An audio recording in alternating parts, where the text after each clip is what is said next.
Snoozing. Good boy. Good boy.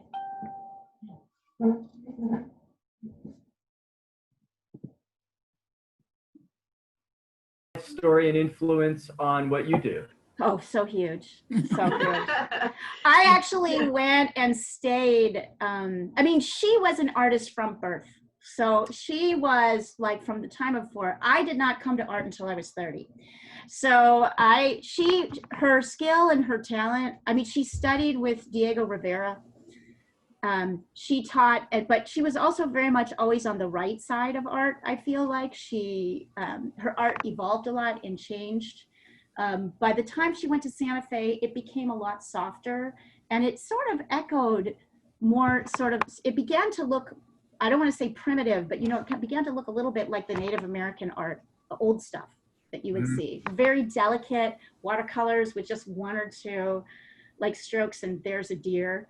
I don't even know how to describe it. So I stayed at her house, which is the Quaker Meeting House, last November, and it hasn't changed at all since she died. They use it as a meeting house, but it's literally the same as when she was there. So she's had a profound impact on me. Because you were a journalist before. Were you always thinking like, gee, maybe I should follow in her footsteps? Never. So I kind of accidentally fell into art at 30. Suzanne's laughing because she knew me at the beginning. She's like, yeah, no. Never. It had never, like, art to me was something I came to late in life. I mean, considering it's now my profession, like I was 30 and it never occurred to me to do it. So she's somebody I discovered late in life as well in my family. I mean, I always knew about her, but it wasn't until I became an artist myself that I began to see like the parallels in her life to mine. I think I can tell you one story that's really amazing about her before we get started. So in 1918, she took her father on a trip across the Southwest. They met she was in New York, he was in Indiana. They met in Missouri, and they traveled by train to Santa Fe. They were gone for like almost a year. They spent a lot of time. And she was like, I have letters from her to her friends talking about like getting to like New Mexico and seeing, for example, finding these like Indians living in, villages.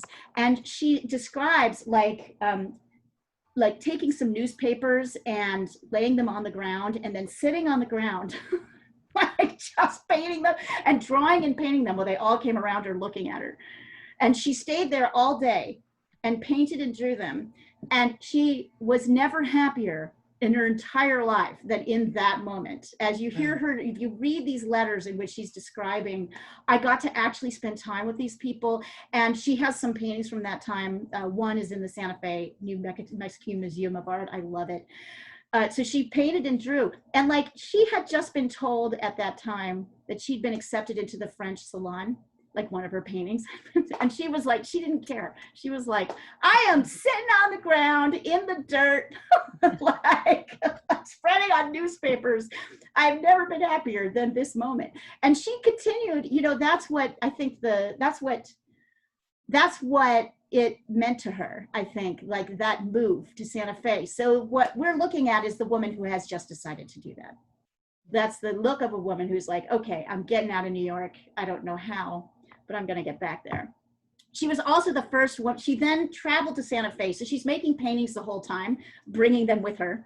And she got to Santa Fe and was offered a show in the Palace of Governors, which is their major showcase at this time. And she was the first woman artist in the state to be offered a solo show. So all that work that she was doing, sitting on the ground in newspapers, painting, that ended up being shown like in a big exhibit. Wow. It was pretty great. Yeah. She's pretty amazing in a lot of ways. Yeah, she's a cool woman. You kind of started answering my second question. So today, like, she's in museums, and I imagine her art is being sold here and there? Here and there, but she has been largely forgotten today. So the Santa Fe Art Museum has a collection of her works, but none of them are on display. They have like 20 of her works, She is like a lot of women artists, super successful in their time. The moment they die, it's all forgotten. And not only that, there's a whole drama going on right now about her house, which is a Quaker meeting house. So as we go through, I will tell you that story. She is being dissed pretty badly right now. So there's a little bit of an urgency. All right, let's get started and then I'll get you guys going. Okay, we're recording. All right, let me get you guys, I'm gonna get us started on the structure first. And then Andy, keep asking questions as you go along. I have no, they're good questions. I like talking about her, obviously. That was the question I was gonna ask about what What's happened. that? You were leaving to have a meeting about her house the last time we talked. Yes, yes, I will tell you about that. It's not good. Yeah, the Quakers are not doing good things. My aunt was a Quaker. So she also left her house to the Quaker meeting at the time that existed in Santa Fe as a place of spiritual worship.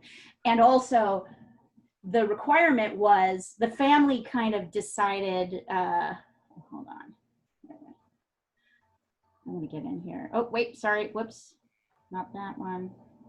Hang on, guys, I need to get into the meeting on the phone. The family sort of gave up the claim to the house. Yeah. Because the Quaker meeting agreed to preserve her house as a legacy of her art. What they are wanting to do instead is sell it and demolish it so that they can make money to build a new house, a new meeting house somewhere else. So it's kind of not great, but anyway, yeah, I'll tell you more about that. Yeah, so it's not going well, although, whoops, sorry. I just, you guys hear me? Yep. Great, okay. Leah, did you send her picture? That now, I'm gonna send it across the WhatsApp thread, actually, and then I'll get started on the construction. Let me.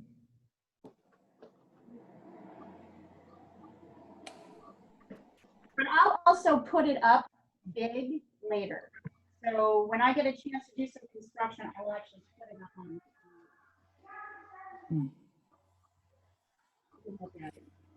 There you go.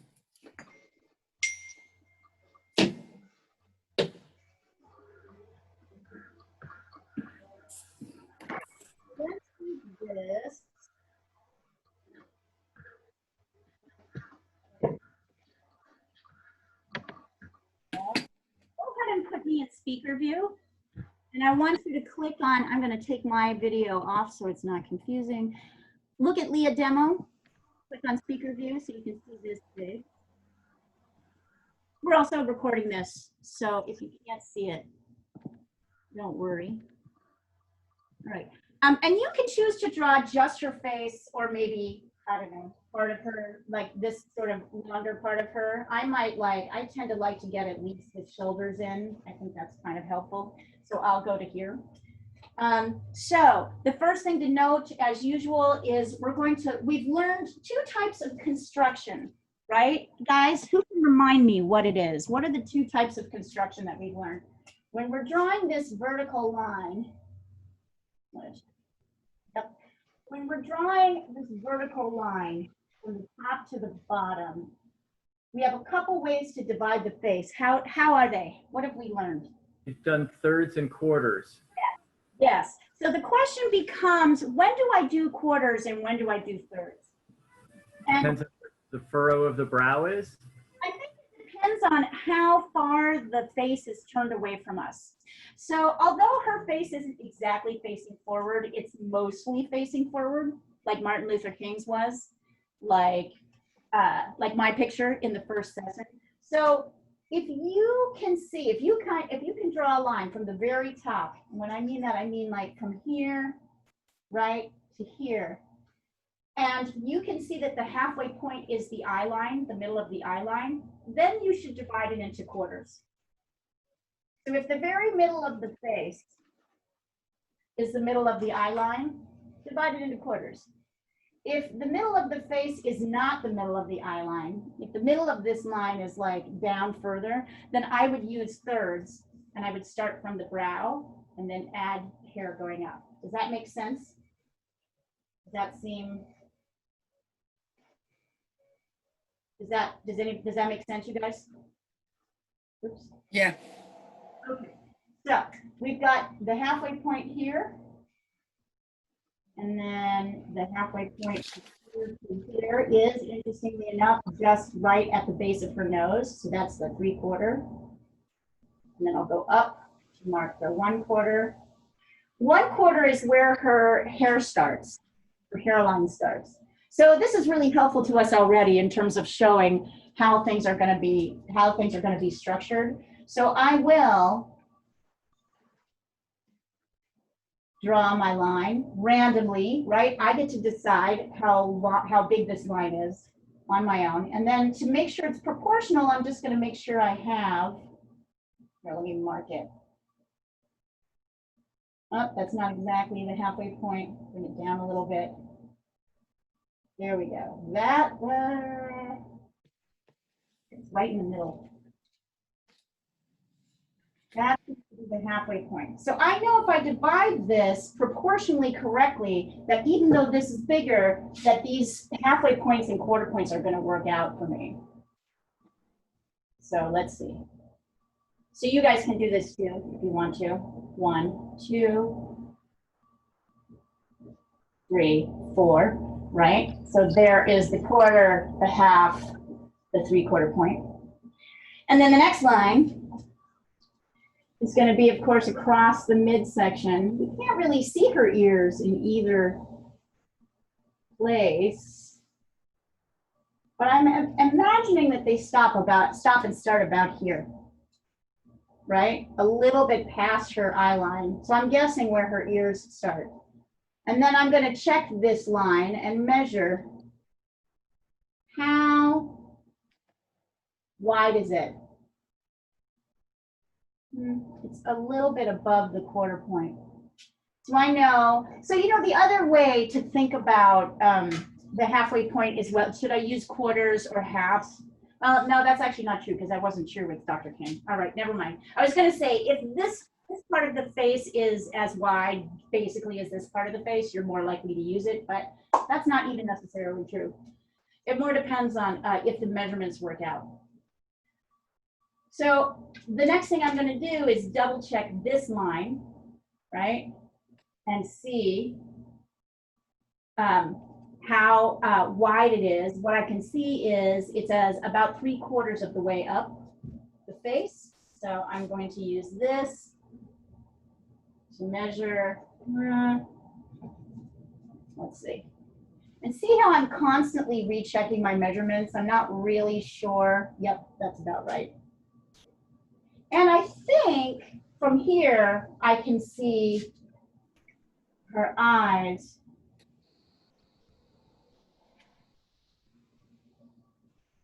So here's an eye. She's about 1, 2, 3, 4, 5.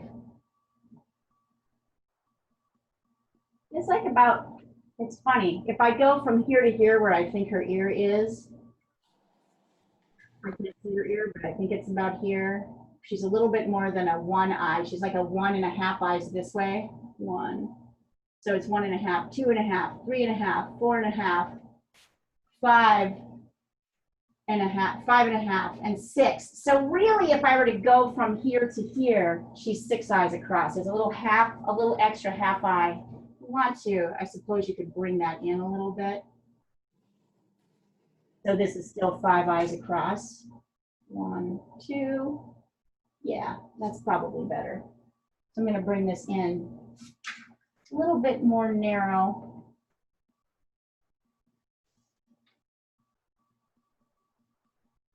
Yeah. And she's going to be pretty much 2.5 eyes on this side. If I'm to divide this into 5 eyes. So 1, 2, 3, 4, 5. Could be a little bit bigger.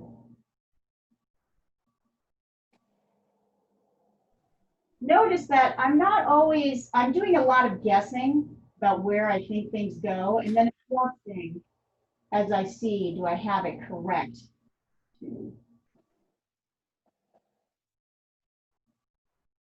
Yeah.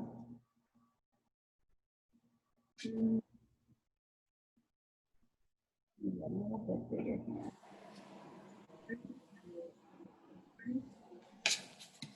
4, 5.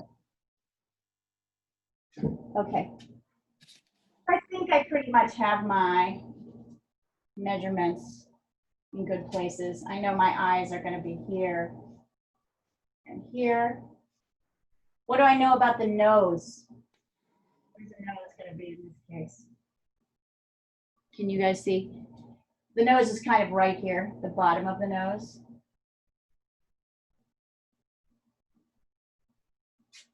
And the mouth is kind of right, yeah, right below the 3/4 line. This is the middle line. The middle line that lines up with the iris.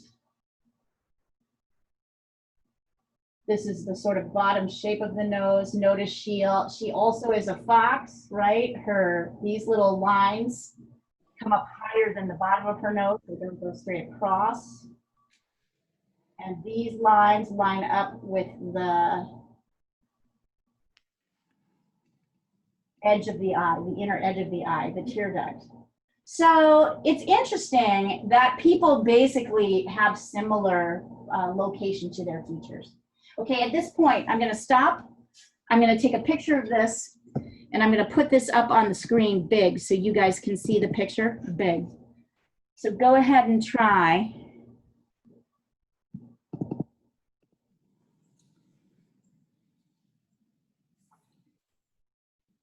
Okay. I'm glad we got that straightened out, Cohen. Okay. Let's see. I'm going to photograph this. Here, I'm going to photograph this up close so you can see it. And then I'm going to photograph this. I always think the features look so small at this point in the journey. It always feels like the feature should be taking more space up, but that's actually not what's happening. It's actually the opposite. Okay, hang on.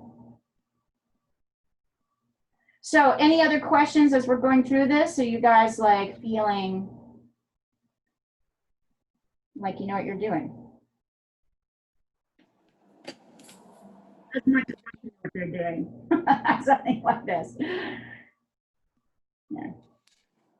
I'm getting ready to send over the measurements that I've made so you can see that. Okay, so there, and then here is my beginning draft. So her face is a little narrower on this side than it is on the other. Not much, but a little bit on the left. It's mostly going to the middle.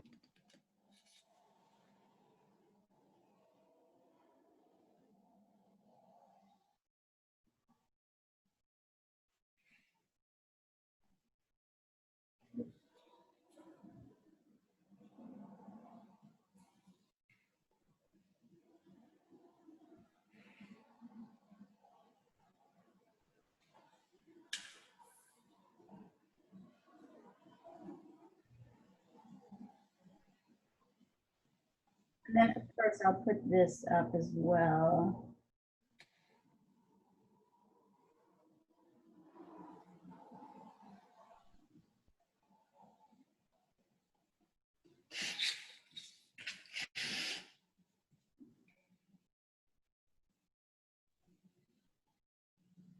All right, let me put this up as well.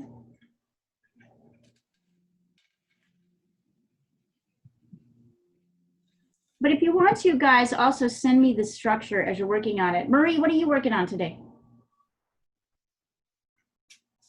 I'm just finishing up of the landscape painting that I have been doing in class. Oh, I see it. Yep. Cool. Excellent. We're going to try that landscape in watercolor. So I actually haven't taught that yet. Cool. I would like to do that. Yeah, so you should jump in. I was going to say, you'd probably Yeah. really like that one. Yeah, I would like to. Yeah, I'm having fun with it. Cool. It's not super easy, but you know.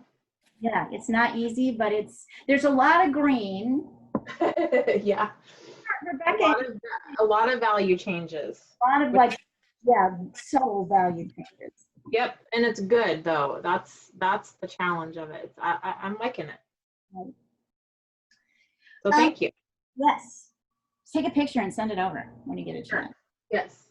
Yes, I kind of ran into some potential roadblocks here.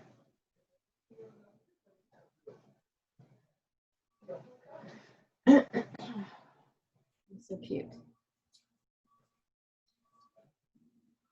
And I'll be right back, guys. I'm just gonna go chat with one.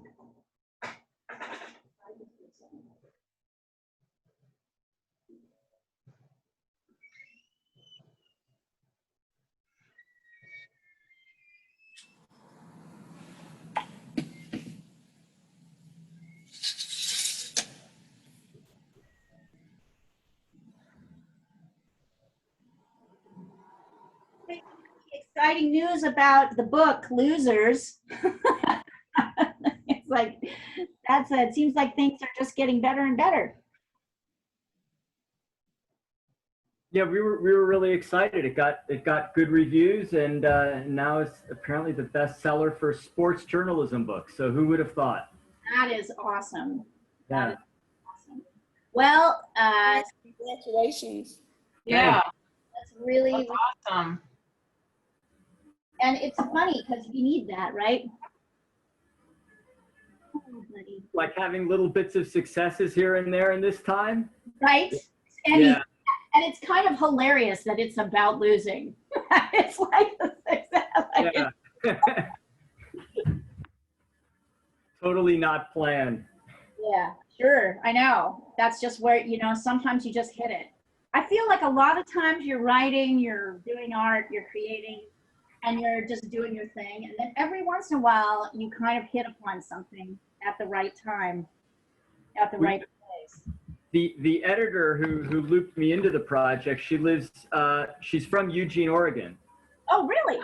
Yeah. Where I'm from. Oh, is that right? Yeah. Yeah, her name is Mary Pallon, and she's a good friend and a good journalist. We've worked together both at the Times at NBC, and just enjoy concocting ways to continue working together. Oh, that's awesome. Yeah. Those are the best relationships for sure. Yeah, she's awesome.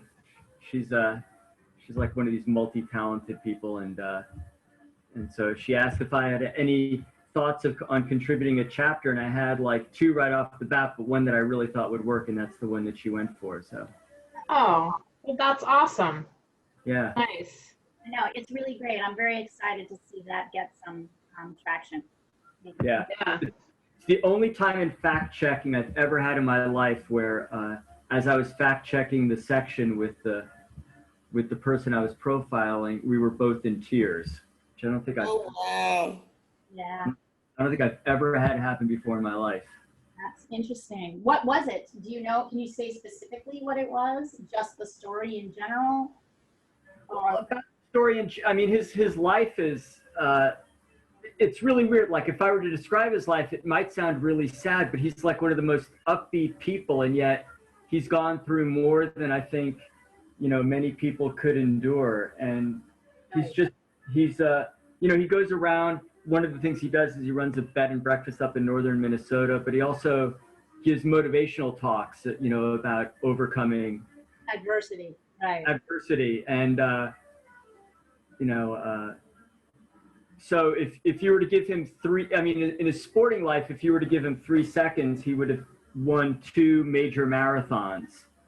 And take away those 3 seconds, and he loses one and ties the other. So he he never wins outright one of the majors, and so that's kind of why he got included. But it's actually what happened after his running career that made it so sad. Right, didn't he lose didn't something happen, isn't he, has something? He lost a son. He lost his adopted son who'd been in the Iraq War. And Oh, I remember you talking about this. yeah, sorry, Yeah. I don't mean to. I don't know how appropriate it is to talk about it.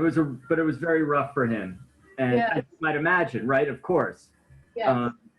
And totally taken by surprise. You know, he just spoken with his son earlier in the day, and the son was like, "Hey, Dad, I just got an exercise bike. I'm all set to exercise throughout the winter up here in North Dakota. You know, I'm really excited for this." And you know, And boom. that evening, right? It's just, but you know, but a very heartfelt, open person. You know, there's sometimes when you interview people like this, they justifiably, you know, don't open up, and he was the opposite. He was very open with his emotions and describing what he went through. But Hold that line of, because I think that's where we learn and grow the most, but it's hard because it's so painful. Like, you have to hold, like, and you know that like goes for pain that is external, that's been, you know, brought upon us, and pain that we bring ourselves, right? By doing things wrong, by making mistakes, like by doing, you know what I mean, like having, you know, all that stuff. Like, it's hard to hold that. It's particularly hard for humans to hold that space. yeah, yeah, and you know, some of the other stories in the collection are a bit more upbeat than mine. So you know, don't think that the whole, you know, there's 22 stories in there. So it's, and a couple are classics that were just, you know, brought back for the book, like one by Arthur Conan Doyle, the Sherlock Holmes author, and Gay Talese, who of course is like one of the legendary nonfiction writers. Right. But Yeah, that's really exciting. Yeah, for sure. yeah, so I never thought I'd wake up and like, I just was kind of bored, and I just checked, and I was like, oh my God, it's the #1 book in sports journalism. How does that happen? A lot more people reading now that they can't leave the house. Right? Or Mary and I are just bludgeoning more of our friends with posts about the book, and they just get desperate and they relent. Oh. So All right, how's it going, guys, structure-wise? Do you want me to look at anything? Are you still constructing? We go on to do the next stage of the demo? Tell me. What's that, hon? Do you want more time?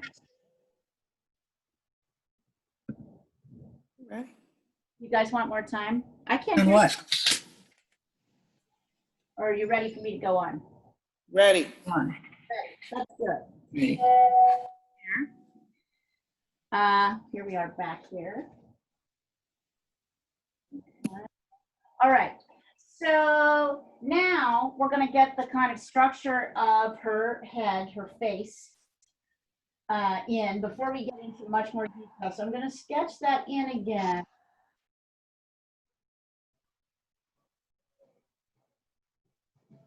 There's the hairline on this side. Yeah, actually, this is kind of an easier drawing because you can't see her ears at all, right?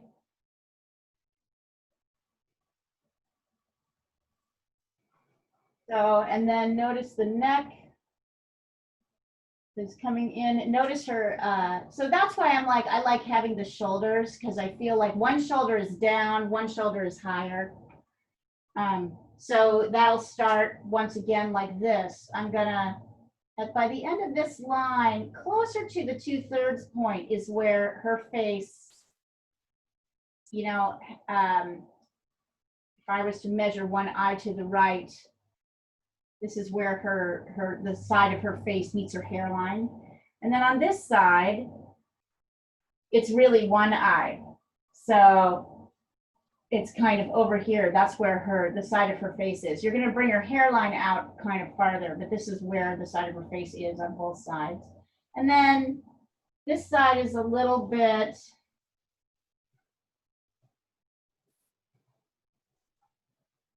kind of more diagonal.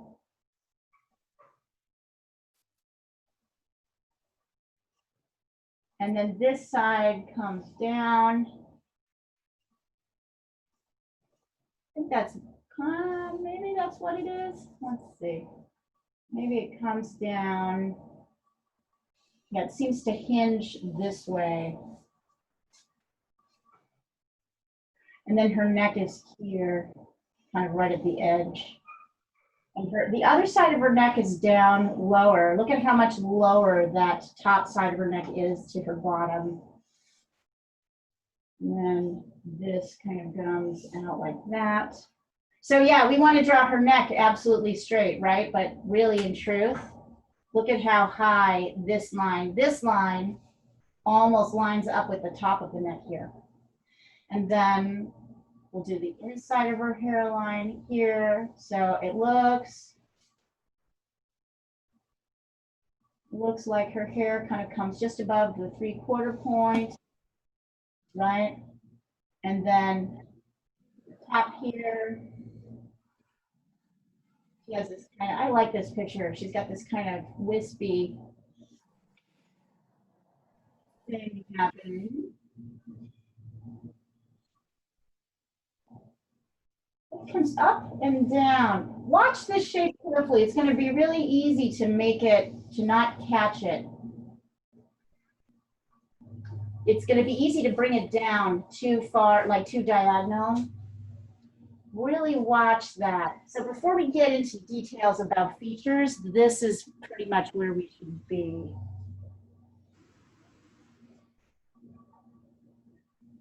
And then if I want to double check that to make sure I have the face wide enough, I'll actually go in and check the width of the nose and measure that to see how far does that go to the edge of the face. On the left side, the width of the nose is actually slightly wider than the face, so I need to bring this in a little bit more.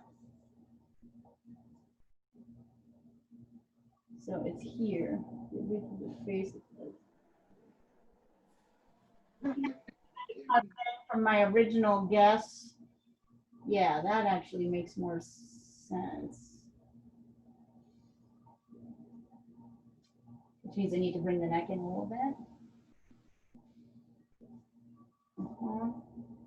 And then on this side, it's basically one nose length exactly. So I've got this side way too far out. So notice how I'm adjusting. It's easy to make things too wide, particularly in the lower jaw area. So I'm checking it and then I'm adjusting it.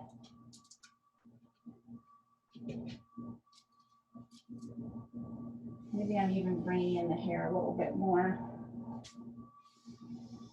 Maybe I'm even bringing in the hair a little bit more on this side. I've never drawn this one, so just like you, I'm kind of in.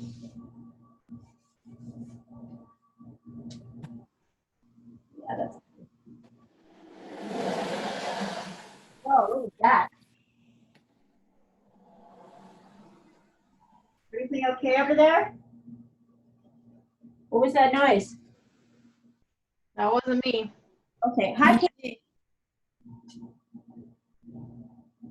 Hello. I Let- forgot about the new start time. No, I sent 2 emails. Sorry. I know not everybody checks their email. We'll have a video, so don't worry. And let me get you on the.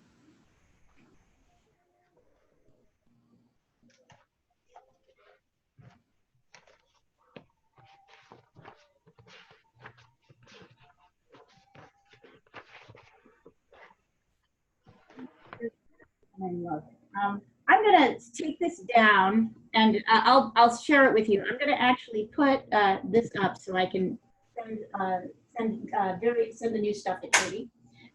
Add her onto the thread. Who are we drawing? This is my great great aunt Olive Rush, who was a painter. A pretty famous. Wow. Yeah. All right, everybody, looking pretty good so far. So yes, I sort of given you.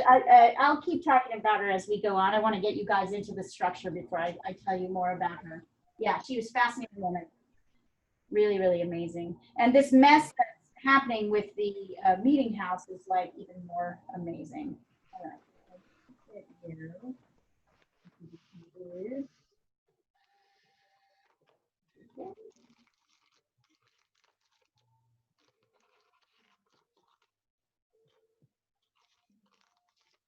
All right.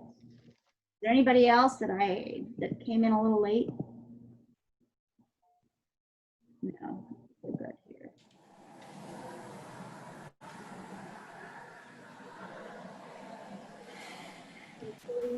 Where we are right now, you guys, I'll send this to you also.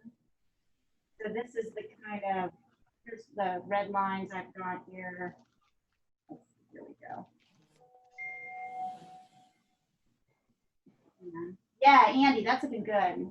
You may have to, Andy, I think you're going to need to bring in her face on the left side. You have her kind of diagonaling out to the, on the left side, it's coming out, and really that's a straight up line that then goes in. So you've got her two angled at the base. So bring it, yeah. Okay, well, here's that. And then here is, I'm sorry, when you mean the base, do you mean the neck? no, I mean the side of the face, the lower jawline. Yeah, Right here, you Yeah. have her out like this, yeah. way too far. So bring in the hairline a little bit closer, and then notice this is a very gradual angle actually this way. Kind of a, Right. Okay, I see that now. yeah, it's hard to catch.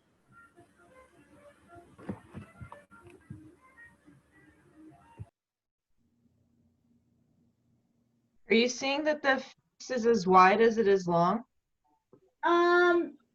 No. Well, maybe if you go all the way from the hair to the hair, you mean from the edge of the hair? Yeah. Yeah. All the way from the edge of the hair to the edge of the hair, that is true. In general, we try, if you're going like sort of eye line, kind of a one eye to the right, one eye in the middle, one eye, and then one eye to the left, right? 5 eyes. It just goes from about here. See where I'm pointing? From here to here. Mm-hmm. And then we add the hair on the outside, right?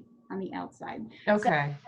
So, a 5 eye minimum because it can be, but yes, it should not be wider, and that's a great thing to check. Her hair is exactly this color. Katie, yeah.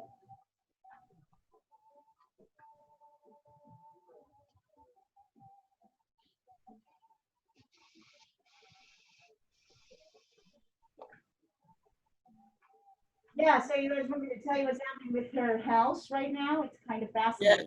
Yes. So what's happening with her house? So this is a kind of amazing thing.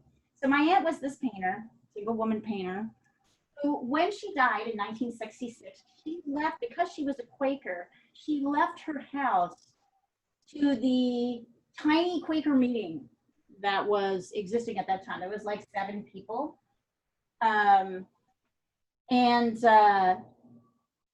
She, oops. Yes, let me see. Cohen, I can't really, you haven't taken that looking straight forward. It's on an angle, so I can't really check it. Can you stand over it and give me a straight shot? Thank you. So she has this beautiful house and garden. She has painted murals all over the house. She lived and died in the house, basically. And then my relatives, my grandmother was alive when, for example, when this was happening. My grandmother was her favorite niece. when she died, she asked for the Quaker meeting to agree to use, that Quaker meeting could use the house as a meeting place, but they also had to preserve her artistic legacy. So in probate, my relative said, well, because this agreement with the meeting, and it was actually a signed agreement with the meeting, as in her will that you will use this house only for these two purposes, we gave up the right to contest the will, right? The will went to the meeting, but only for these two purposes. So now, 40 years later, the house is exactly the same. It hasn't changed. The meeting is huge. You know, it has grown significantly, and the house is on. So the house is like this accidental time capsule of single female woman painter, because nobody's done anything to it.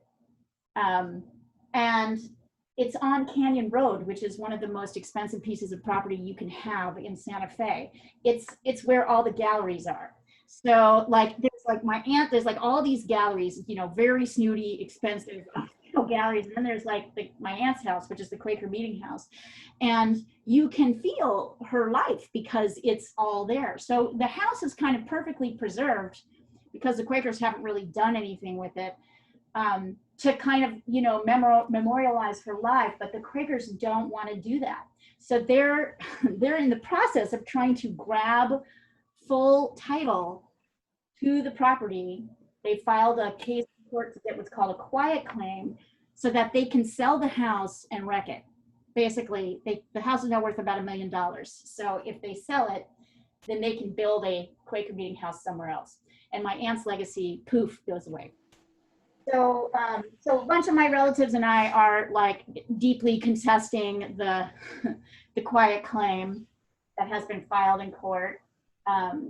The Quakers have never really been clear on how to deal with this. And there's just a lot of people who don't care about my aunt at all. They actually meet on Sundays in her art studio. So, which has What in her art studio? They meet on Sundays. You know, Quakers have a silent meeting for an hour. That's their form of worship. So the place where they meet is my aunt's art studio, where she painted every day. There are murals that she has painted on the walls. It's amazing. There's just a lot going on. There's a lot of sort of beautiful, I mean, the house could be turned into an amazing museum.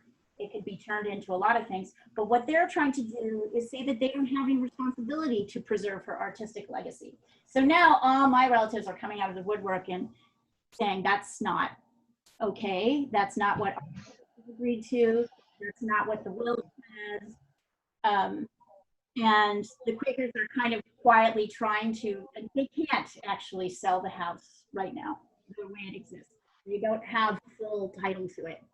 So they're now trying to make the case that my relatives didn't like my aunt and never liked the house, and that it was we threw it away, and the meeting is kind of up in arms about it. Some of them really know about my aunt and love her, and others are like, they don't care. They want better parking, and you know, they want a better building, and so it's becoming this big thing. It's becoming a huge thing. It's very unquakerly, as my Quaker relatives would say. Very unquakerly. But technically, in Quaker meeting, you have to have 100% agreement before any on anything, financial, business-wise. Everybody has to agree 100%. Otherwise, nothing happens. And instead, what has happened with this claim that's been filed in court is that the president of the Quaker meeting is listed as the person initiating the claim, and everyone in the meeting is listed as a possible defendant. So as somebody who might challenge that claim. So instead of getting the Quakers to agree to it, they are trying to legally silence anyone who might have a problem if they want to do. It's fascinating. So yeah, my family's trying to get them to agree to let us build a foundation, start a foundation and take over the property. But then of course they lose the ability to sell it. So which they think they have. So it's been interesting. I expect it's going to get quite ugly. So is there any thought of convincing the art museum to put on an exhibition of her work, just because there's like a little bit of dust up? That's usually a nice time to. Yes, yes. I mean, when I went in November, I met with the curator of the art museum, and he took me to their special collections room, and it's possible. Yes, if we get some stuff written about it, I bet we could. But before that, he was like, yeah, you and 100 other artists, women artists who are here, your family's just really vocal. There were 1 million artists who were here, Leah, that we have no time or, energy to be able to put together exhibitions for. So he was like, yeah, not only can we not take any more of her work, but before all this happened, he was like, yeah, we're not going to do an exhibition of her.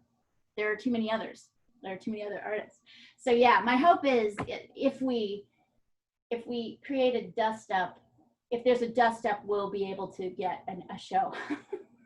It's kind of ridiculous, but yeah, Andy, you use what you got, right? Well, sometimes that actually, adds interest, that there's like some kind of, There's a little dust up. Yep. yeah, if there's something timely about a particular art show, it can make that show very memorable. Yeah, that's my hope. So that's my hope. I'm also hoping to write a book about her life, or personally kind of link it in with my life as an artist. They had a lot of impact on women, or single women, throughout the years. There's always been one or two kind of leadership friends with her when she was alive and also when she died. So,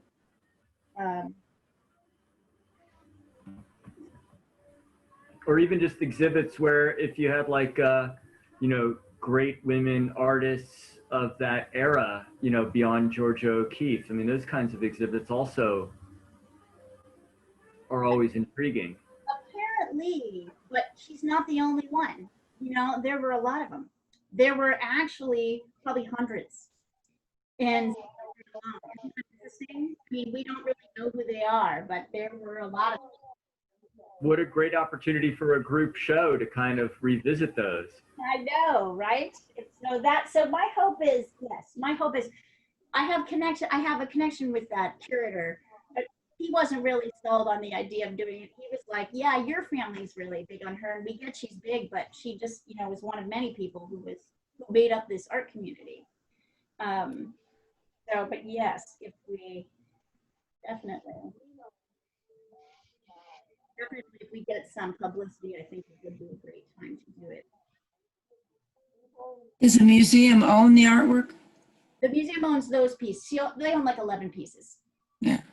A lot of our family owns pieces, and the Quaker meeting has been left with a fair number of pieces as well, which they haven't taken very good care of. So originally our conversations had been around, let us buy art from you, her art, and then you can use that to buy a new building or do whatever you want to do. Mm-hmm.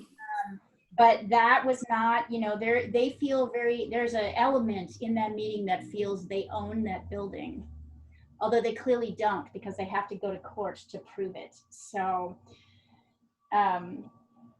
yeah, it's interesting. It's a very interesting debate. It's not super cut and dry. And what do the attorneys say for the family side? What is their position? So we haven't got attorneys yet, but attorneys are telling us what we've just located is the attorney's letters who actually wrote up the will. So our next job is to go to them and see if that office and see if they have records, about what exactly was said and how it was said. The confusion is, part of the confusion is that the Quaker meeting, according to the Quaker meeting, if they adopt something in their meeting minutes, which they apparently did, agreeing that they would take on this responsibility, that's as good as law. But now the Quaker meeting is claiming they can't find those minutes. Oh, wow. Yeah, they're getting really nasty. They're claiming they just don't exist. So we have to find evidence that shows that A, this was her intent, B, that like, and it's really cute because I'm not Quaker, but I have a lot of Quaker relatives who are all just like completely appalled. Like they just can't believe that would be doing, that any Quaker would do anything like this. They're all very square, you know, they would never, you know, they're all very much into this idea of the Quaker way. And in fact, when we talked about legal action, the Quaker contingent was like, no, we need to write a letter to the meeting. We need to be able to address the meeting first. So they wrote a letter to the meeting, and then the Quaker clerk, refused to distribute it to the Oh, meeting. wow. Yeah. Yeah, so like they're right, they wrote this very beautiful letter. We got it to a few key members. We have one member inside who's kind of working with us. So she's kind of telling us like what is happening and how things are being received. So yeah, they've just been kind of putting the stops up at every level in a very, which has just got my Quaker relatives very upset. So we're like, you know, they don't like the idea of going to court. They like the idea of discussing things and coming up with a resolution. Mhm. I don't think we live in those times right now. I don't think anybody is like really willing to give up their side like anymore. It just seems totally like, you know, this is just, that isn't the energy of this time. So that's interesting. How's it going, by the way, guys? You want to send, should I look at anything? Should I be looking at anything? Probably have sent me stuff and I haven't been looking. Let's see. Okay, Pat, 1, 2.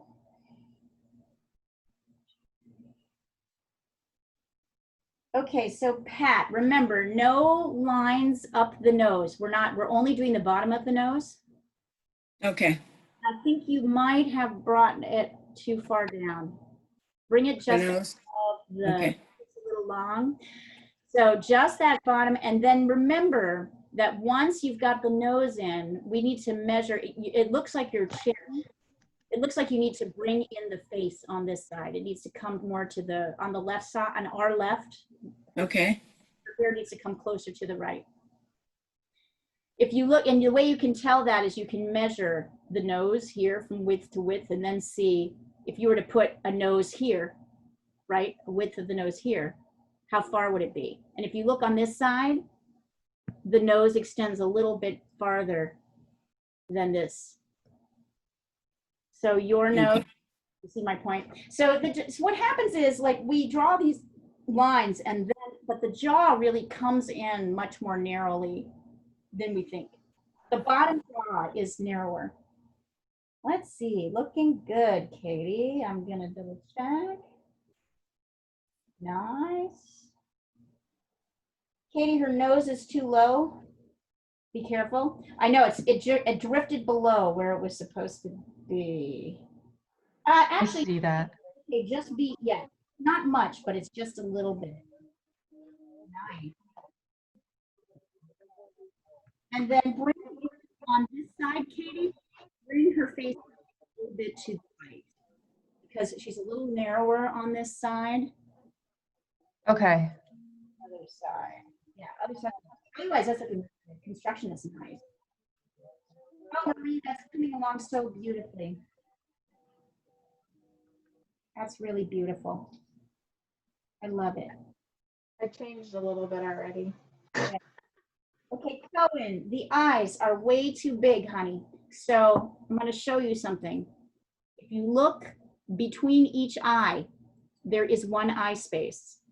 You do not have that there. You have about half an eye space. So you need to reduce your eyes in width by about a half of each one.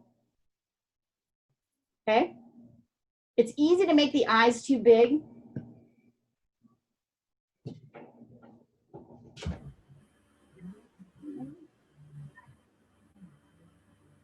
I had to bring up her chin a little bit. And it's also notice that it's really easy to drift down. You'll be working in a parameter and then all of a sudden you find yourself drifting down. Even like a milliliter or 2 gets to be a lot. So here, I'm going to take a picture of where I pulled up my channel a bit from the beginning.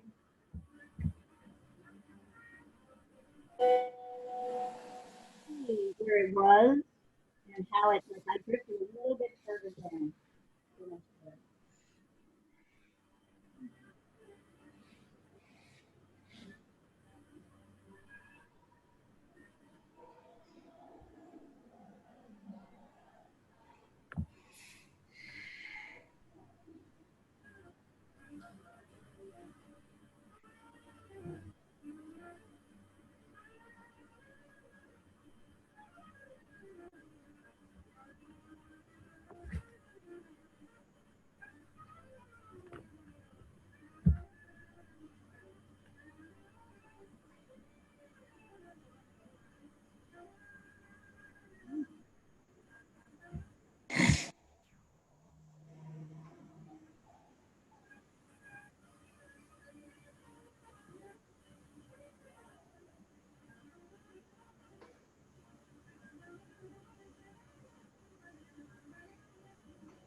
Anybody else need me to take a look before we go on?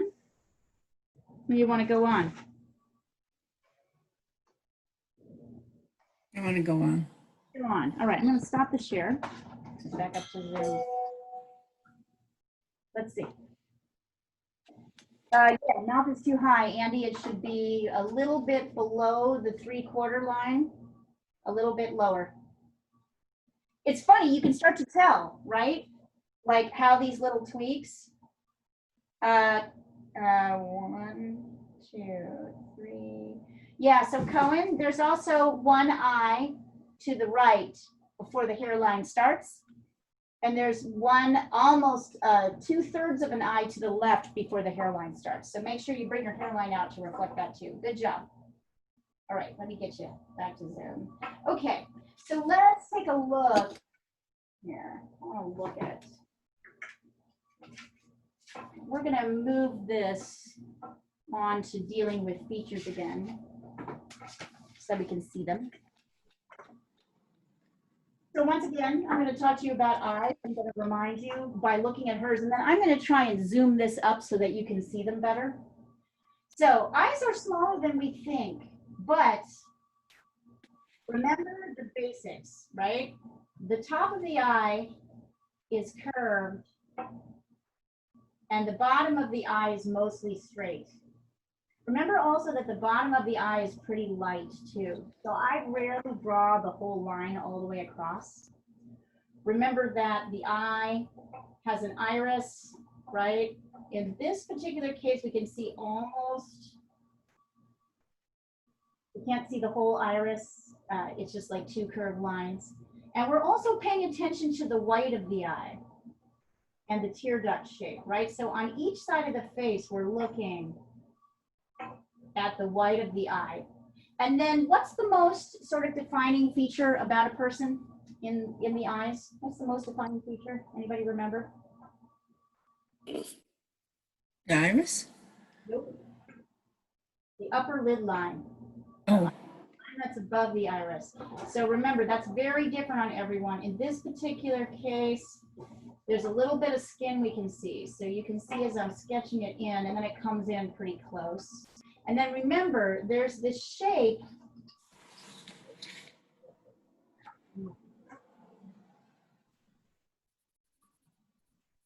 There's this, for some people, you can see a skin shape between the eye, the upper eyelid, that upper eye line, and the eyebrow. So in this case, we can see that. So I'm actually sketching that in as well, right? In the case of me, or maybe even Dr. King, I think, there's one other, you know, this eyebrow comes right down on top of the upper eyelid, but here you can see a lot more skin. Remember that as you're, and here you can kind of darken that a little bit.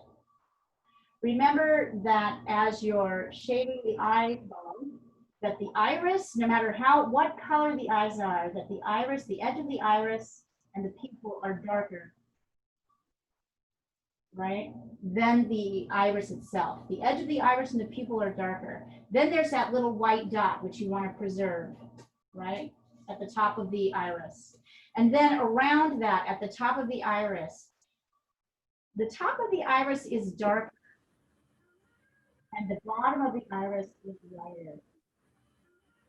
That is because of that little white dot that's reflecting through. And also because, so it's possible, it looks like on her eyes are too dark, but her pupil and the iris kind of disappear into one on the top of the eye. Maybe they're lighter at the base as you can see in the bottom. So that's key. And then remember that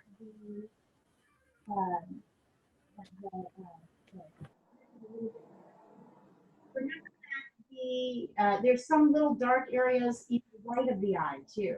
So pay attention to those. And remember that the bottom lid is light. You can really see that on her.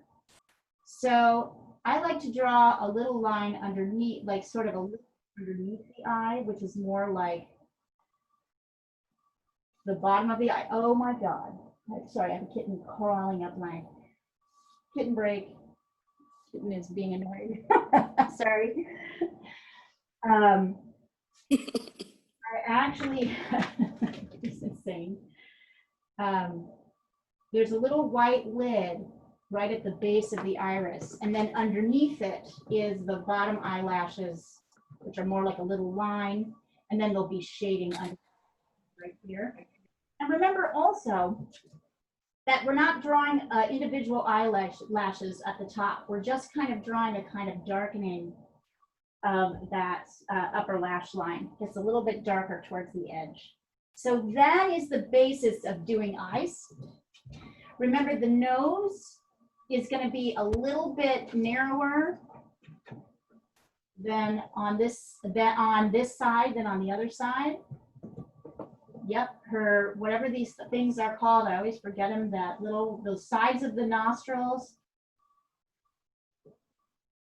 So it's a little bit wider on the right and a little bit narrower on the left. It's got very tiny philtrum. You're not going to draw this line that's going up here. You're going to convey that with shading. So later you'll convey that with shading when we get to it, but you're just going to leave it right now. However, you can see that there's kind of the lightest part of her face is right. And then down here, it's a little bit more shaded. Slightly more shaded down there. Not too dark, but a little bit dark. Remember, we are only doing a tiny dark line for her nostrils. We're not getting much more dramatic than that. And it's very clear that the shading of her nose is going to the, she's been lit from the right. You can see that because of the shading going over her nose and mouth here. So no drawing of these we're not drawing any lines of the upper nostrils. We're really focusing at this point on that bottom shape of the nose. We're focusing on minimizing the dark line that is we're focusing on minimizing the dark line that is the nostril line. We're making that much smaller than we think it should be. And then once again, with the eyes, with the mouth, you'll see, let's see if I can line them up. So the edge of the mouth comes to about the middle of the iris on both sides. So that edge of the mouth extends out to about here. And remember that the lip line, the lips don't go all the way to that edge. They come in. She's got really thin lips, but you can see, just like all lips, it's darker on the top and lighter on the bottom.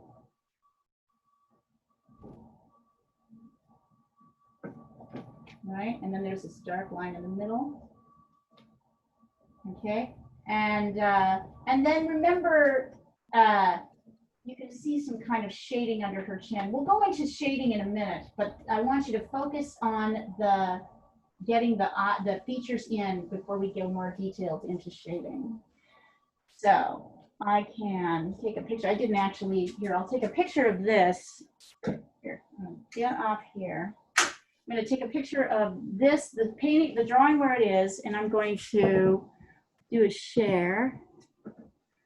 And let's see if I can get this bigger. If I can get this bigger, then you can see her eyes better. Yeah, there we go. So if you can see her eyes a little bit better. I can bring it back out a little bit if you guys want. There we go. Okay, so you can see her eyes a little bit better. The shape of the whites, the shape of the lid, the shape of the skin between the upper lid line and the eyebrow itself. I haven't even gotten it myself yet, so I will take pictures and then I will send it. And then here is a picture of the eye.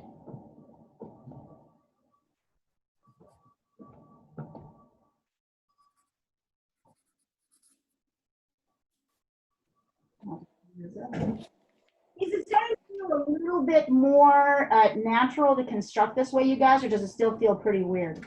No, it's great. It's like logical, right? Like it's something you can hang your, good, I'm glad. It takes a while to get into it, but once you really get it, you'll realize it's better than doing it other ways. So here we go. That's where you can see the eyebrow. Yeah, Andy, I think Andy, her chin is too low. I'm looking here.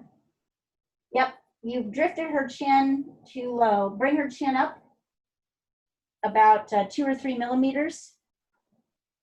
1, 2, yeah. Looks pretty good. And her cheek on this side, Andy, needs to come in on the right, on the left, on our left side needs to come in even further to the right, believe it or not. If you can see her nose here, one width of her nose from here to here comes a little bit past this cheek. If I were to line that width up right next to it, the nose, so that's the measurement that you're wanting. Good. Better. It's so interesting how we all drift off from the measurements. So don't feel bad about that. That happens. Let's see, hold on.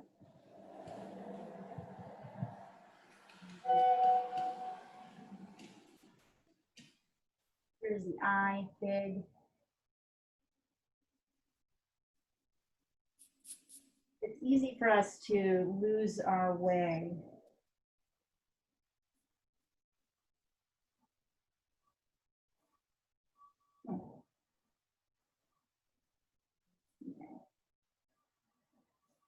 So send me stuff as you're working on it, guys, and then tell me when you're ready to go.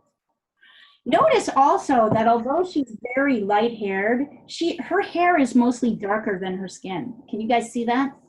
Almost all darker than her skin.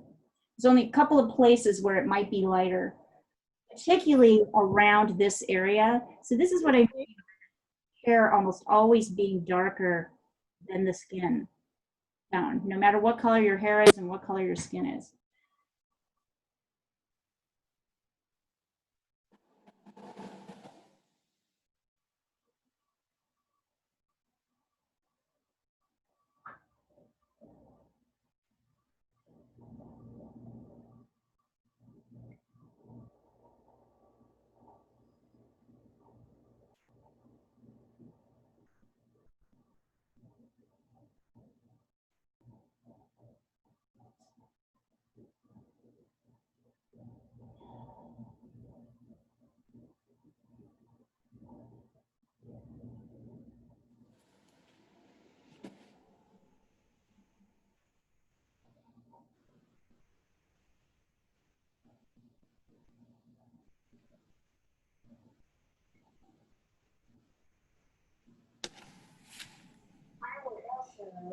I can continue to put this up here.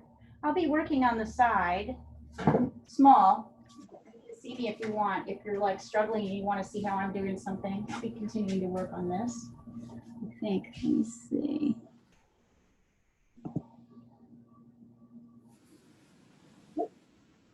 Not on.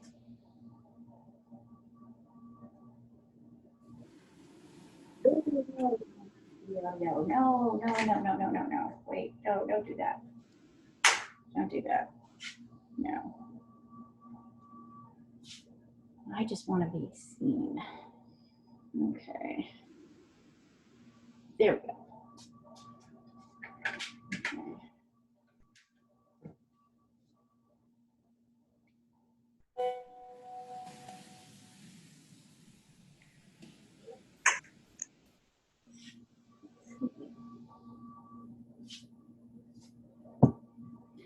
Oh yeah, Marie. Marie, is there anything more you need to do to this? Well, I keep messing with the trees. I think you might, Leave it be. yeah. I mean, I'm looking a little bit at the trees on the left. Yeah. In some ways feel there's a little bit too much dark there, right? Like the dark is standing out a little bit too much and it feels it's not as soft. So maybe glaze it back a little bit, Okay. like a brown, maybe a burnt sienna or something to kind of push it a little bit, or carve it in a little bit more with that light.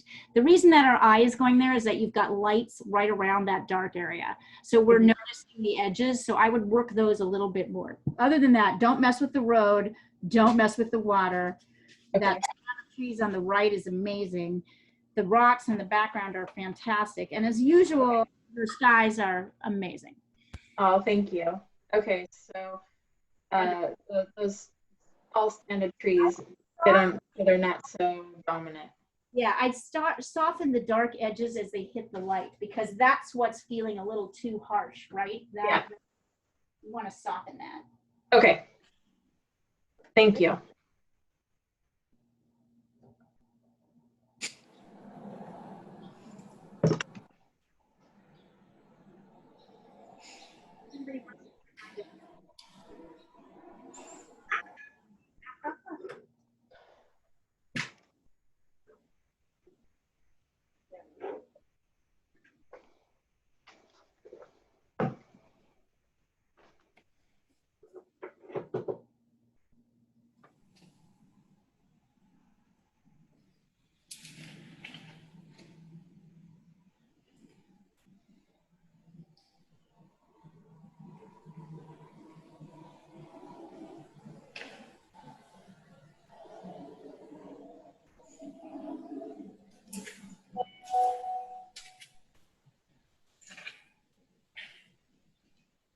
Got very dramatic eyes, but they're pretty small in the scheme of things, unless you're drawing this just huge.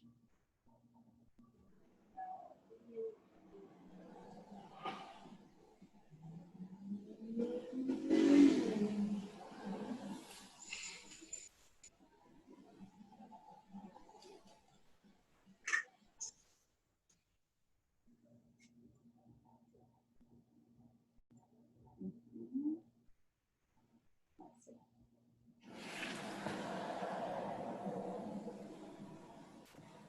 I see. So the only thing I feel like her eyes are too wide. But maybe not. Hold on, let me look. Yep. Her eyes are a touch too wide and a touch too tall. Can you nip them in a little bit on either side? Okay. You've got it, but it's really easy. Maybe you just need to lighten the bottom lid. I love her mouth. I think you really got it. And then the only other thing, this is just super nitpicky because I'm really happy with this construction of this drawing of yours, is look, you have this kind of rounded, so there's a round shape here. I think it's a little too round. This is more of a square and it's tinier. You've got it a little bit rounded and bigger. So Oh, really, and the not, okay. really look at that shape. Mouth looks great, jaw, chin, everything looks like it's in the right places. Good. Okay, thank you. You're feeling my aunt. I can see it.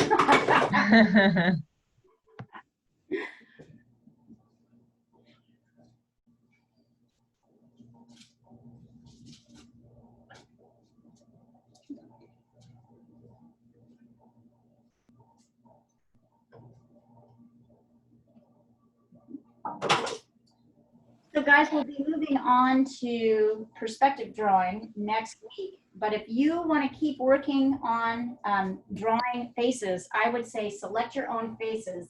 And after the exercise is over, we'll have plenty of time to work on, I'll be happy to continue to work with you on faces if you want to, okay?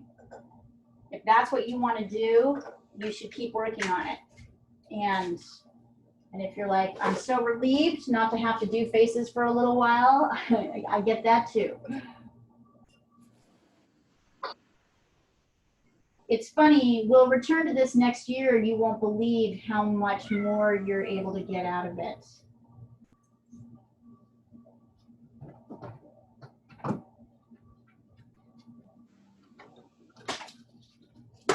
Oh my God.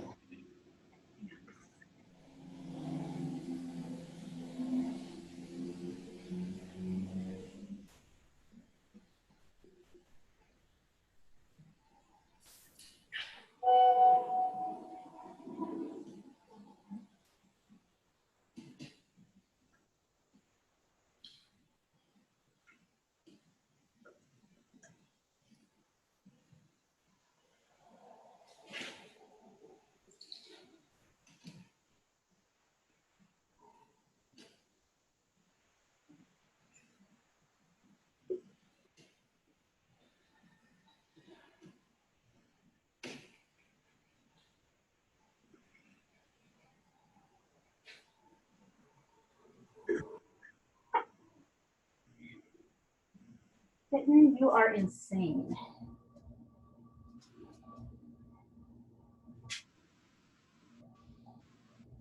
If for some reason I haven't, if you've texted something and I haven't seen it, let me know. Otherwise, I'm just gonna try and catch up with you guys.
Ouch. Let's see.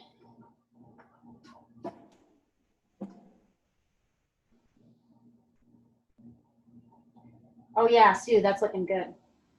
That's looking really good. I'm looking to see one. Yep.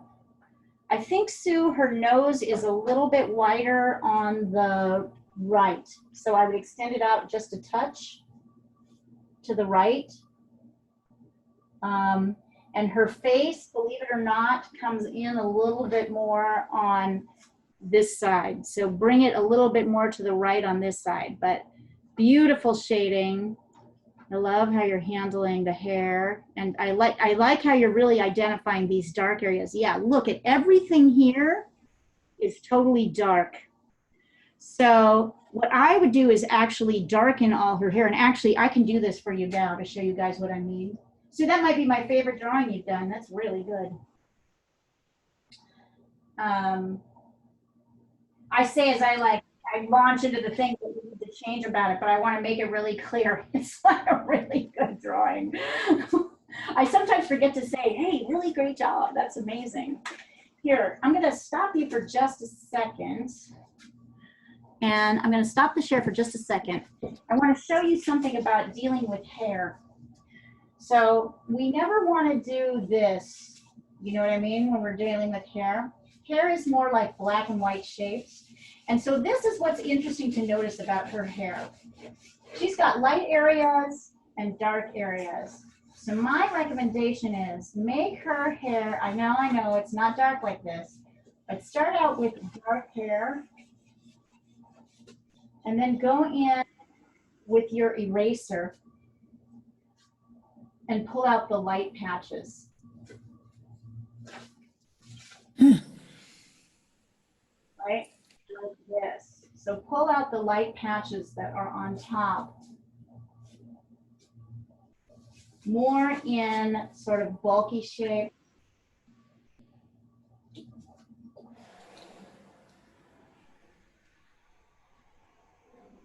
And also start to create, and notice how, even though she's got pretty light hair, that the hair beside her hairline, notice how dark it is around her hairline.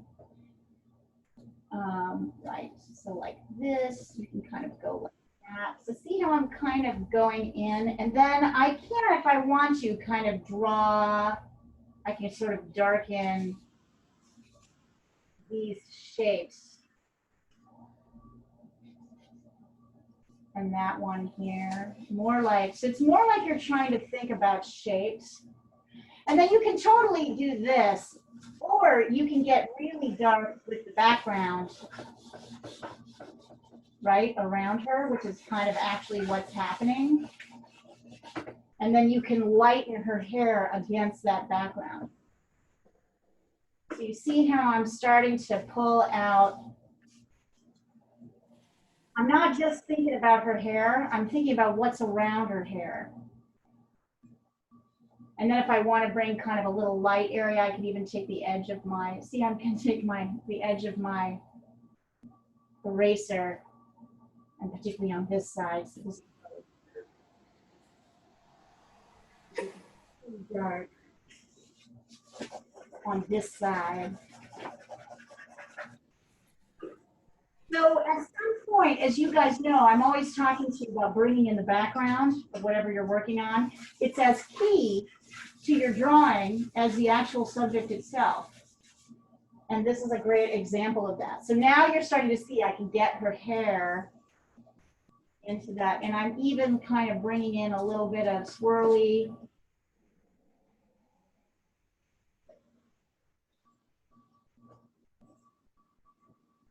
So that's how I'm dealing. And I'm keeping it dark around the edges because that's always that's all happening. So I'm using my eraser to kind of bring in those little soft edges, those little strands that are coming out. I'm really only focusing on the area.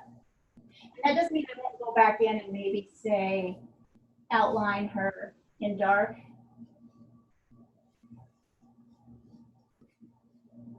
Kind of give that dark edge.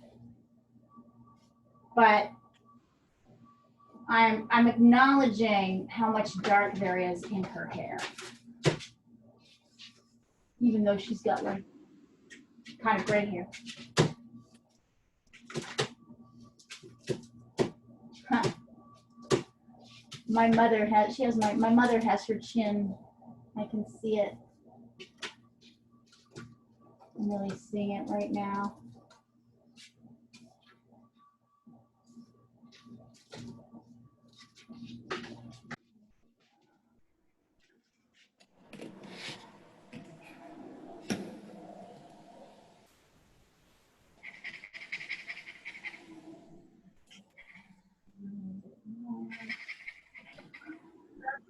You'll be different in pencil, you'll be doing different kinds of things.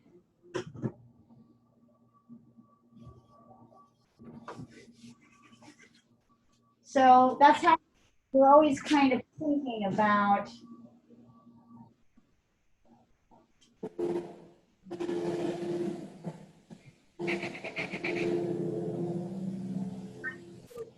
Suzanne did here on the side. So I'm incorporating those here.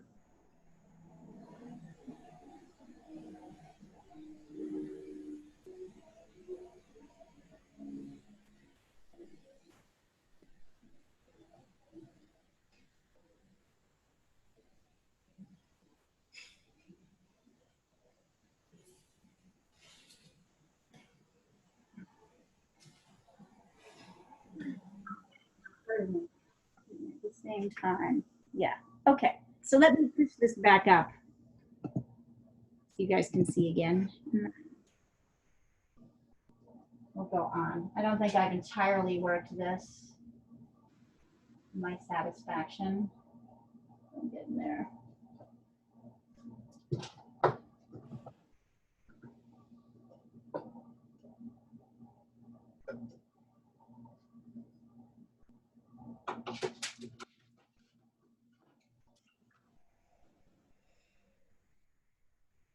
Check, see where I'm at.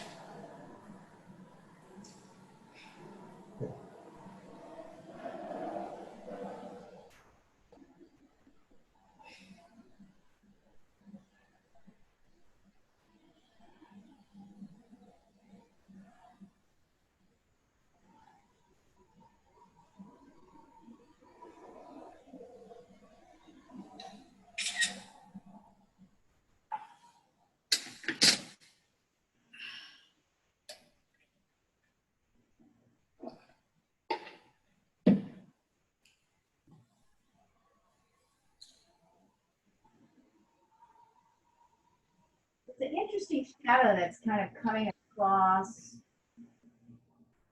the left side of underneath her nose and over her mouth on our left side. Interesting. Kind of spills out. It has this very dramatic.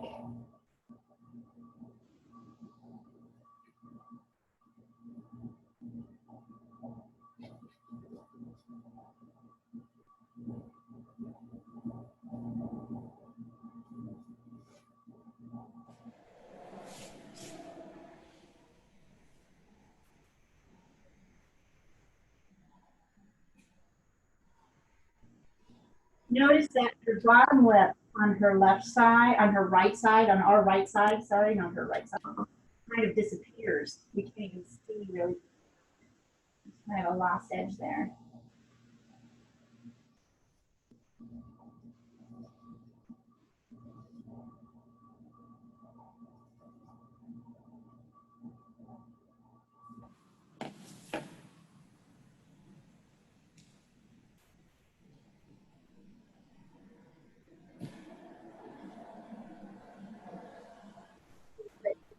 Nuancing the face shape. So that's one of the things.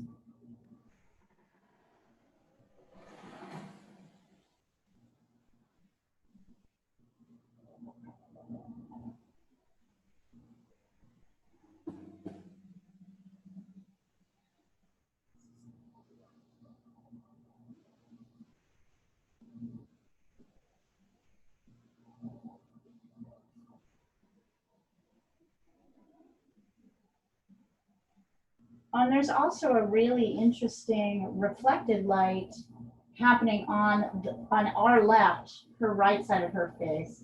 You'll see that even though this part of the face, the left side of the face is in shadow, look at that little white rim that kind of goes around the edge of her face.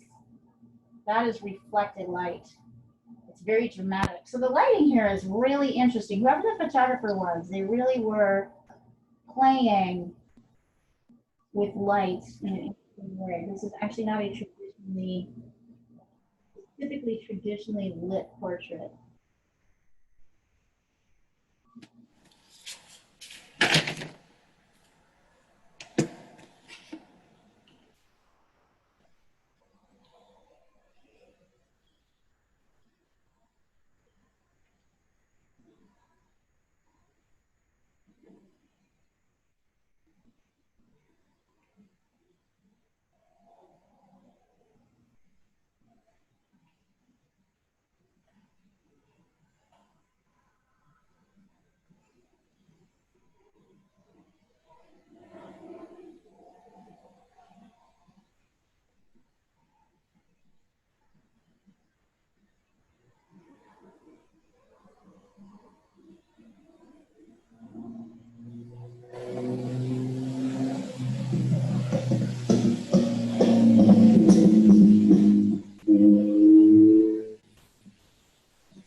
How's it going, guys?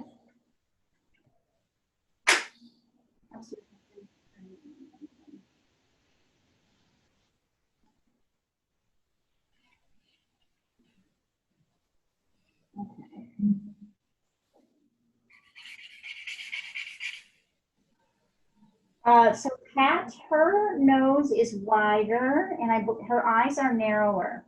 Okay. Eyes drift too wide, so nip them in on the sides. Not bad, Andy. Just keep on going. Are the eyes closer together or just smaller? They're just smaller, so you just need to. There should be one eye space, one full eye space between each eye. You'll notice once you want to nip them on each of that side facing the eye. That makes sense. It's really easy to make things too big. Better on the good on the structure. Good job, you guys. So don't forget this concept of the shading. I'm going to jump in and show you that really quick. I'll do a little sketch for you like I have before. Right, hold on.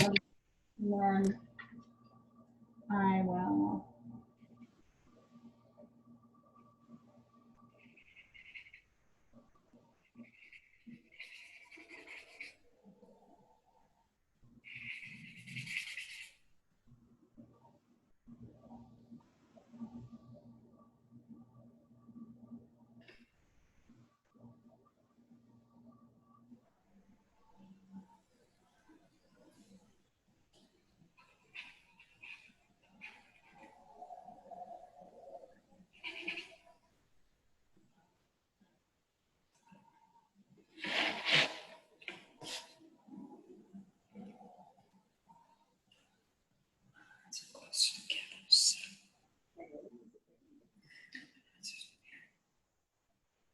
I'm going to take a picture of this really close so you can see it. So notice a couple of things out here. I'm going to go back on Zoom. I'm going to pull the share down for just a second. Notice, hold on here. Zoom. Okay. Notice that although she is lit on one side, this side, and darker, and so darker on the other side, although there's this interesting reflected light here, she still is slightly, it's harder to see, but she's still slightly darker under here and up here than she is over here. She isn't as dark as it is, and that she's also, consequently, she's also lighter here. Although her lightness here is darker than on this side. There's a light area that we need to kind of contain. So I'm sketching out kind of the major dark light plane changes. As you can see them. A lot of darkness under her eyes, which I see a lot of you guys picking up. Okay. So every time you see a shape on here, that means it's a different light or darkness than what's next to it. Also, don't forget that light little bit on her upper lip. It exists. Even though, so you can see I'm starting to get it in here, even though I can't see it so much. I'm very lightly shading. Even though it's way lighter than the shading that's happening on this side. And it's allowing me to go dark in here, right? So even though she's more darkly shaded on this side and this side, there's still a light part, there's still a dark part. There's still these cast shadows, and then there's this crazy cast shadow kind of that goes under her chin and her mouth. The only light part of her nose is right here. That little area there. Everything else is darker.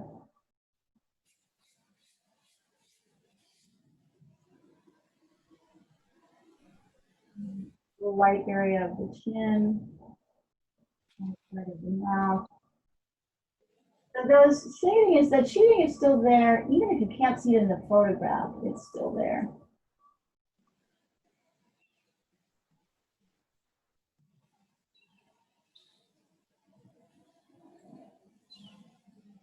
So it comes up the side of the face too. Yeah, there you go. That one, yeah.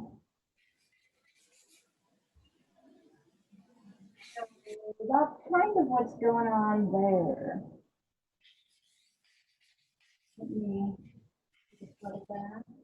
Now she looks like me. My drawing, I feel like she looks like me. I feel like I've drawn her to look just exactly like me. Oh.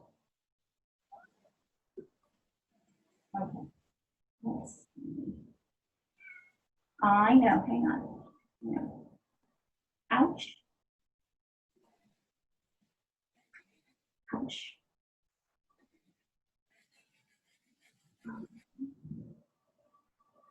Come on. Come on. Come on, get up there. Get up there. Yep. I had that look on my face with a kitten on my back. There we go. Okay. Here, let me share the screen and get this over.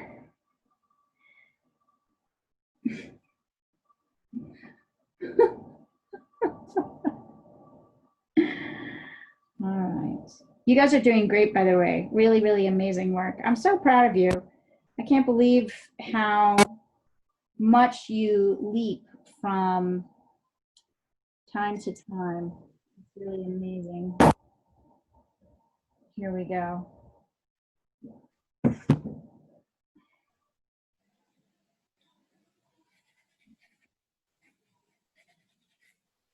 Oh, yes, okay, hi.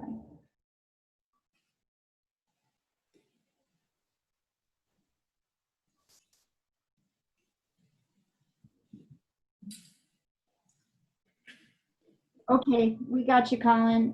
Cohen, are you back? You might have lost me.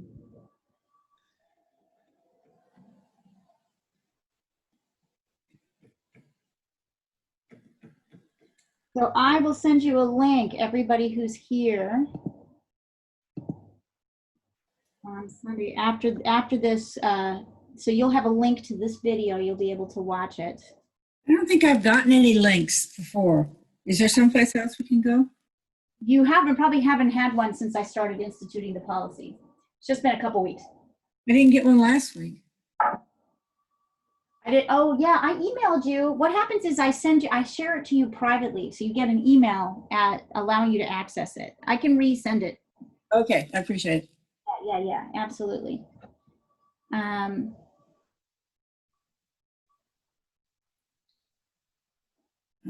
Okay, the whole erasing to get the white or the lighter colors on the hair.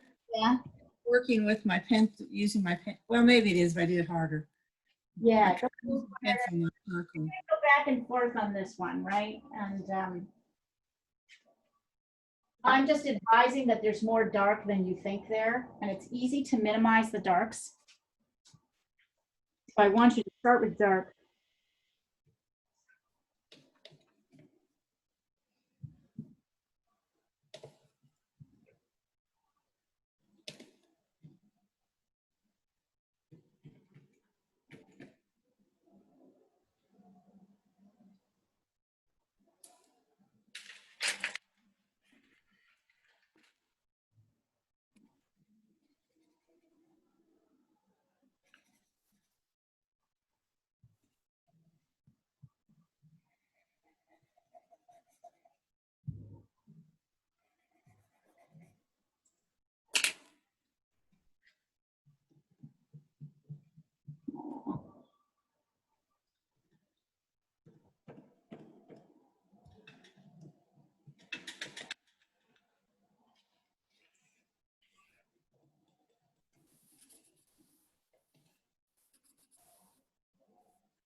Okay, let's see.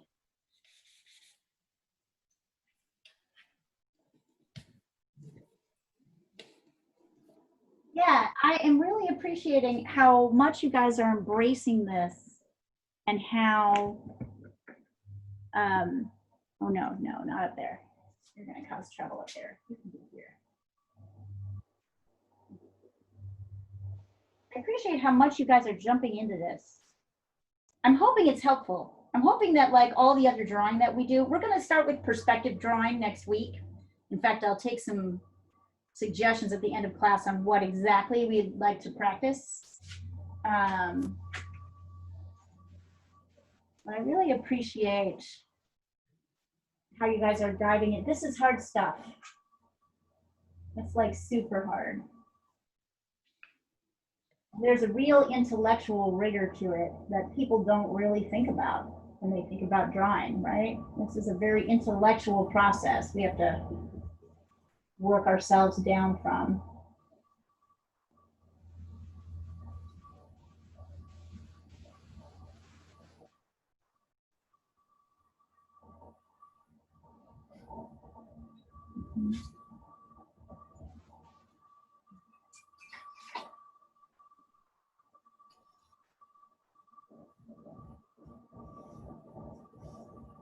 Yeah. Do you ever have these feelings when you're drawing something that it just looks like you, whatever you're drawing? Even if it's a man, even if you're a woman, even if it's an old person and you're young, I often feel like, oh my God, I just continue to draw myself over and over and over again.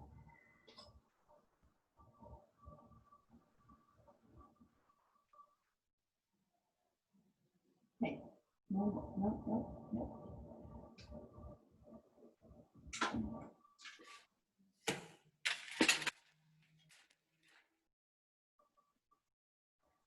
Leah, Yes.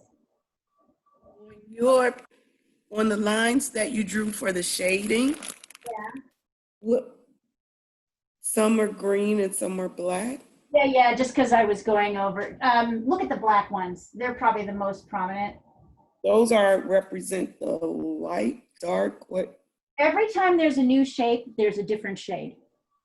So it's either light or dark, depending on what's next to it, right? So here is, let's see. So like here and here, it's lighter. Here, it's darker. Here, it's lighter. Here, it's kind of, right? Oh, okay. Yeah. So just think about it. Every time there's a different shape, there's a shift in like plane. There's a change in the face. It's changing direction. And the reason that we know that is that there's a change in the light. So there's a lot more changing in the light than we think happening with faces. It's not just these really dramatic darks that we see, the dark side, the light side. What is really key is down here is shading, right? This is light. It's very light, but from here down, there's shading. From here up, you can see it's lighter and then a little bit darker on the side, lighter here, darker here. So those are the things I'm trying. Also, this is a not very good photograph, or not very good representation of a photograph, right? So we can't see all the detail of her. And it's a photograph. Also, it is a very funkily lit photograph. It's unusual. I've not really seen a photograph with this kind of dramatic shading down here. And I like it. It makes her look really serious. Yeah. Did you guys hear that? Try that again. Say hello to the students. I think that was you. So cute. That was the kitty. I'm going to stop the share just for a second and show you. We're taking, let's go to gallery view. And here, hold on, we're going to take a little break. I'm going to turn my video on and you can see what madness I am dealing with. Whoops, okay, come on, back here. This is the madness I am dealing with here. Oh my God. He's insane. Just insane. So white. Does he have stripes too? He kind of Siamese. He's a lot like Muka, actually, in coloring. He's a little bit Siamese. He's got little stripes. Oh, it's so cute. Find you. What the personality. He climbs up my leg, and he was just like, when you hear me go, ouch, it's because he's climbed up my leg up to about here. Grabbing Oh my God. a little beast. All right, let me keep going in the corner and put you back there. Yeah, same. I have little tiny scratches all over my body. Oh, wow. Leah. Yes. Yes. Is that the same for you? Like with Oh, my whole legs, my hands, it's just, I guess, yeah, I just forget. just forget it. You they chew everything. They do. They chew everything and they cry and they're crazy and hyper, and then they're like, not hyper, it's not. Yes. It's like having a child. Oh. Yeah, it's exhausting. Well, Marie, I have new sympathy for you. Coming along. Yeah. Now she sleeps through the night. I'm the one that gets up. She's really good. Well, Muka really hates her. So Muka actually ran away for most of the day yesterday. I thought Oh. because she was so, and then she was nice to Rob, but really bitchy and peevish to me. So I know she's pissed. Oh. She's not, taking to this change very easily.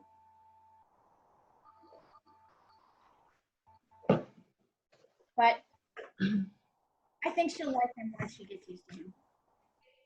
Muka is gonna have to realize. He's on the porch outside, the back porch. Oops, So sorry. what? Lost the picture. Here, wait, where is it? There it is. Sorry.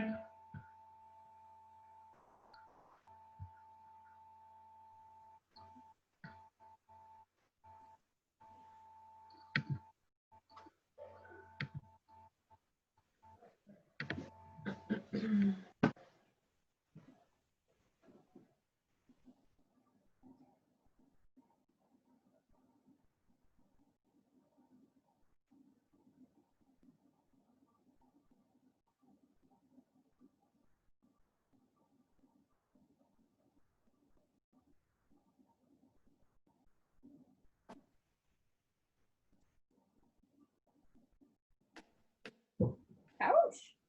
Okay.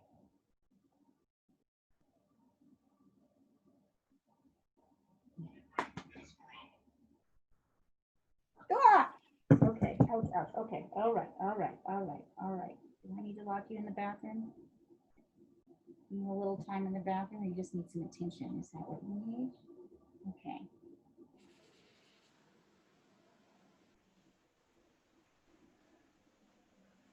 Maria, did you have other pets in the house?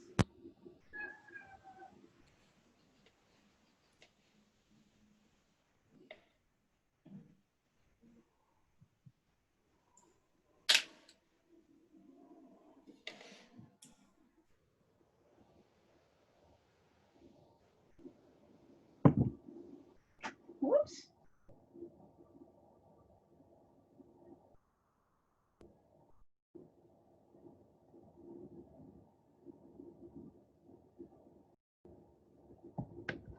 No. Yeah. Yeah. Here, I'm gonna give you some food.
Yeah.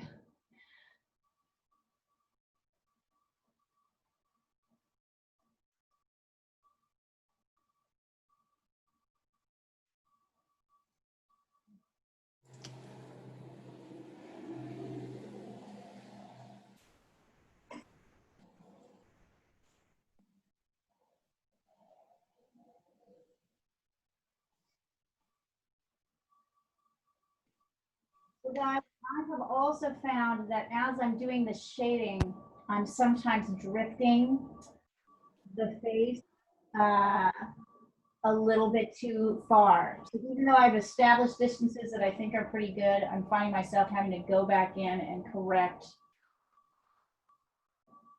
Sometimes it's easy, even though I've established the right measurements initially, to like miss those.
I draw this more, it looks like me. This is not good.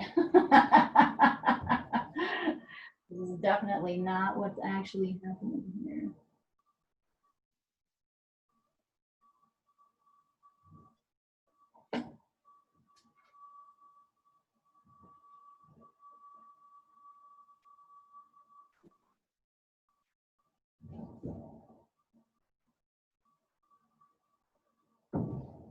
All right.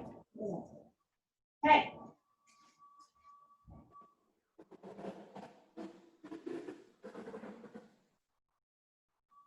Okay. Let's see.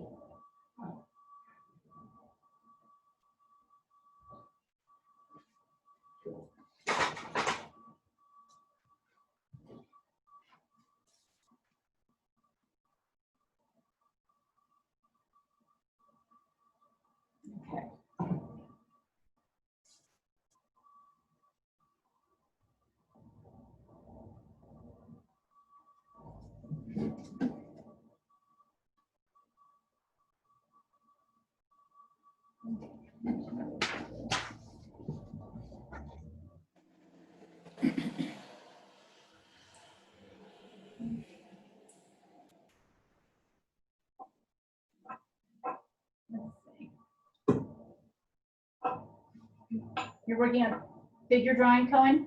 Nice.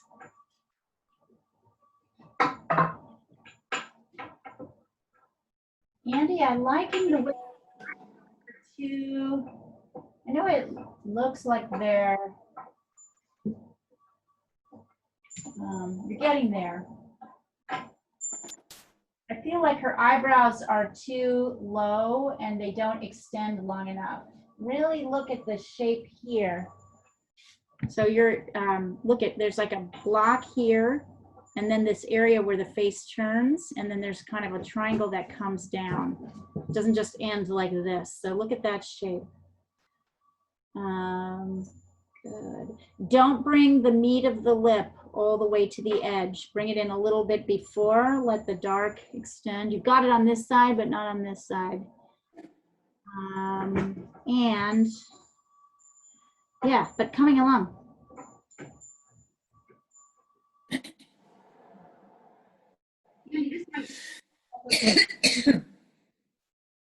Good job, Cohen.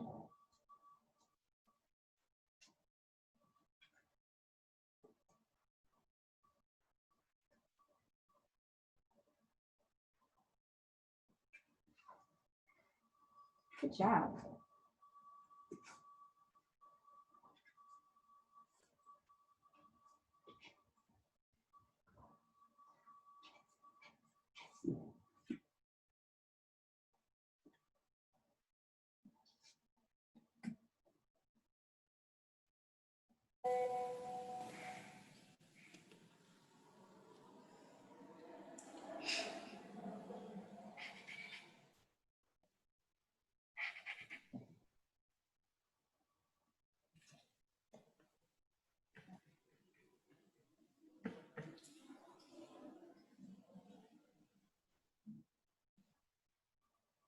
Let's see. Oh yeah, Marie, much better. Do you see how much less like how much less our eye is kind of going and noticing those edges? Yeah. You might want to do that with the one in the back too, the one at the back of the river. Yes. So I like the one on the right. The one on the right, which is kind of standing up against the sky, that dark, those edges are good.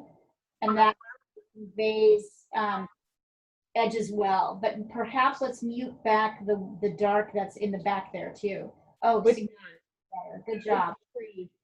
Yeah, wonderful. Which tree? The very dark one. The very dark one that's in the Yeah. back center of the river. In the kind of in the middle of the painting. I can figure out how to. Here. This one. Yeah. Yeah. The dark one. The very dark one. Yep. Okay. I'll switch that back a little bit. Yeah, I would mute that a little bit too, because that's Okay. all surrounded by lights. You know, it's a light surrounded by darks. So we go to it, and if we don't have enough definition, it feels weird. Yeah, it kind of stands out on its own. Stands out too much. So yeah, and particularly your background, you kind of want to push back more. Okay.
That's crazy.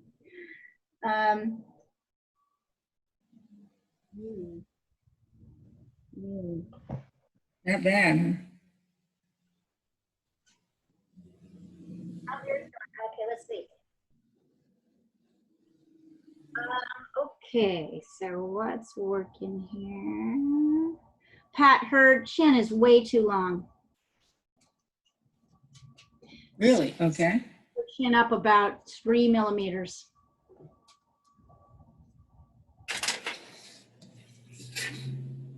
Millimeter. You gotta bring it up about this much.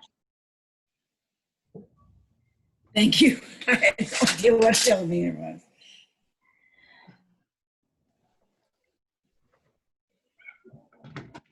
And then pay attention to the outer shape of her hair. It's not really like a helmet.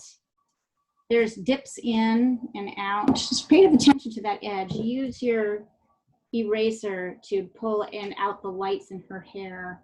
It would have to be this. I've taken as much off of this with the eraser as will come off. Ah, So that's the problem. what are you using? Pencil, Just a regular HB pencil? HB or 2 or, yeah. It's going to be hard. Actually, for that, I may have used 9. So not to erase. Just know that. Not what? 9 does not erase. 9B does not erase. It's too dark. It's almost a different consistency of graphite. I'm afraid a truck was going by. Would you repeat that whole thing? I said 9B is too dark. Okay. Way too dark. It won't erase. So if I you're was not, trying to get for the darkest I could. yeah, do it because you can't erase it. You can't. You have no flexibility there. Okay. So that's why you can't erase it. Yeah.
We've got about 45 minutes left of class, you guys. So if you want to switch to something else, you can, or if you want to just keep working on this, keep working on this.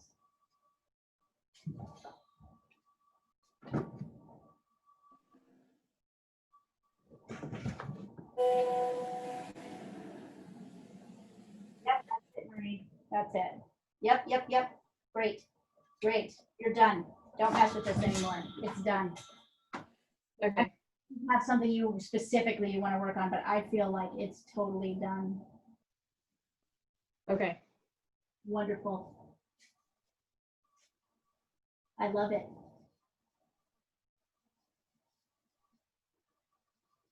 Yeah, that was fun. It is fun, isn't it? Well, it's a challenge. I like a challenge, obviously, but there's there's layers upon layers in this photo. Yeah, of green, right? Definitely like 3, maybe 4 planes. Yeah, there's a lot of planes. That's exactly right. But I think that's what makes it kind of easier to handle. You know what I mean? Because Yeah, I didn't realize how much. Yeah, true. Yes. yes. Go ahead, Sarah. You were saying.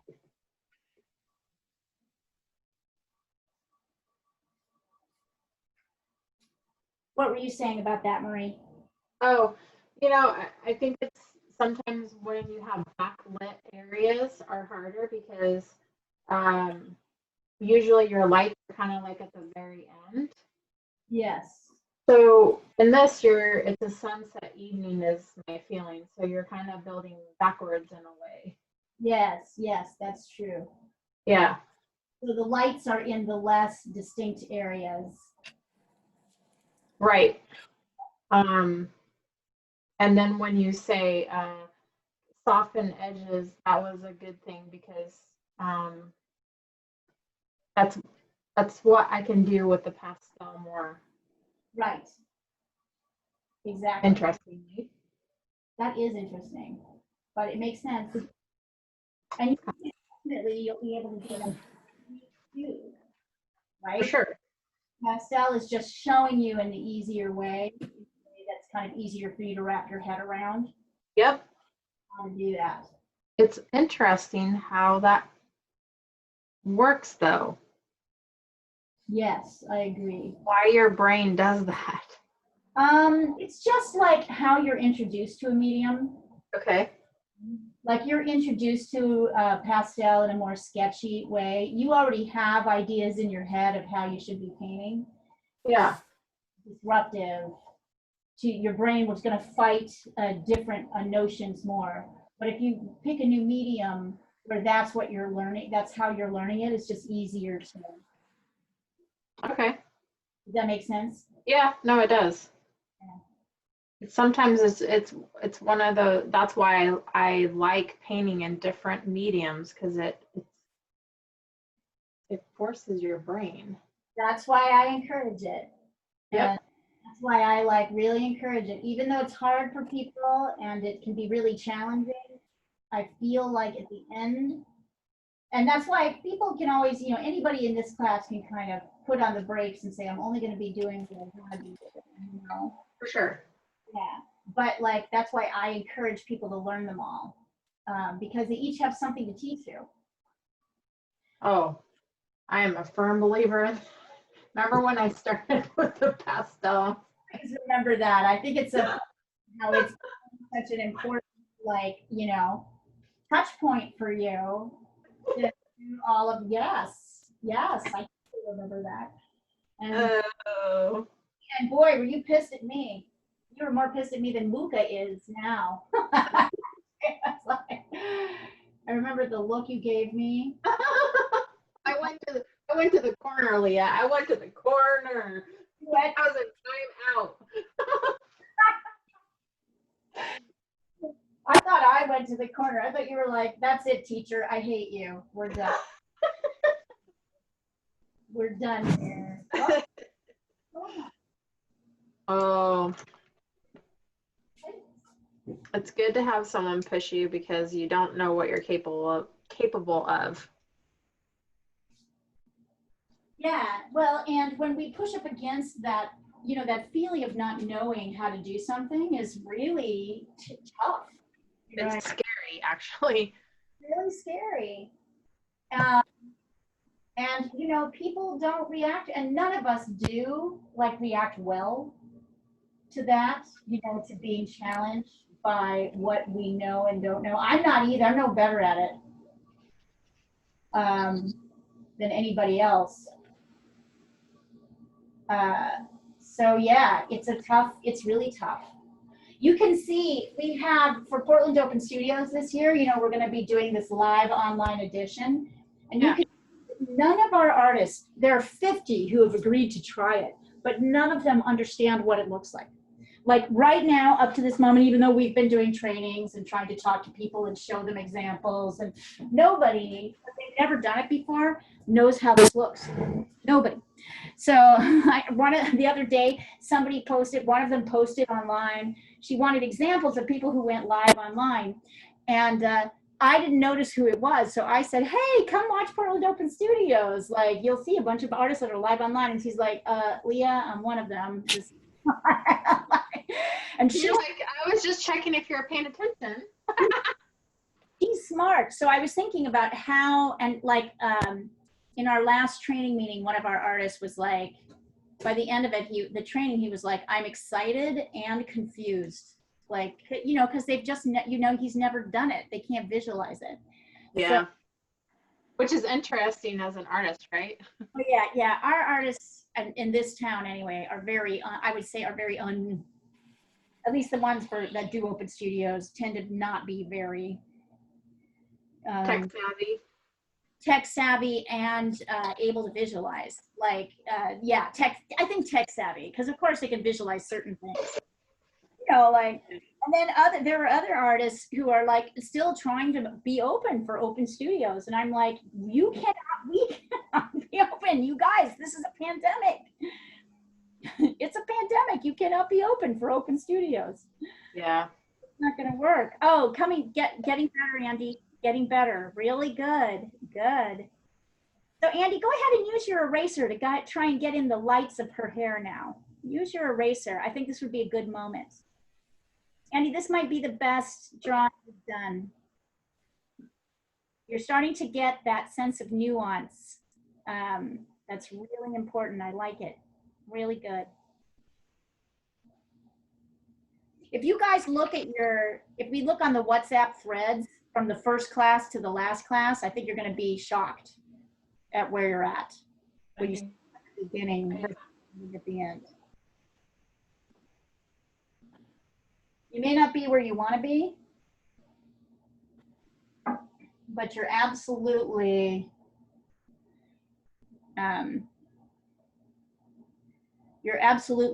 all of you, way farther along than you were just 4 weeks ago. I'm like really amazed.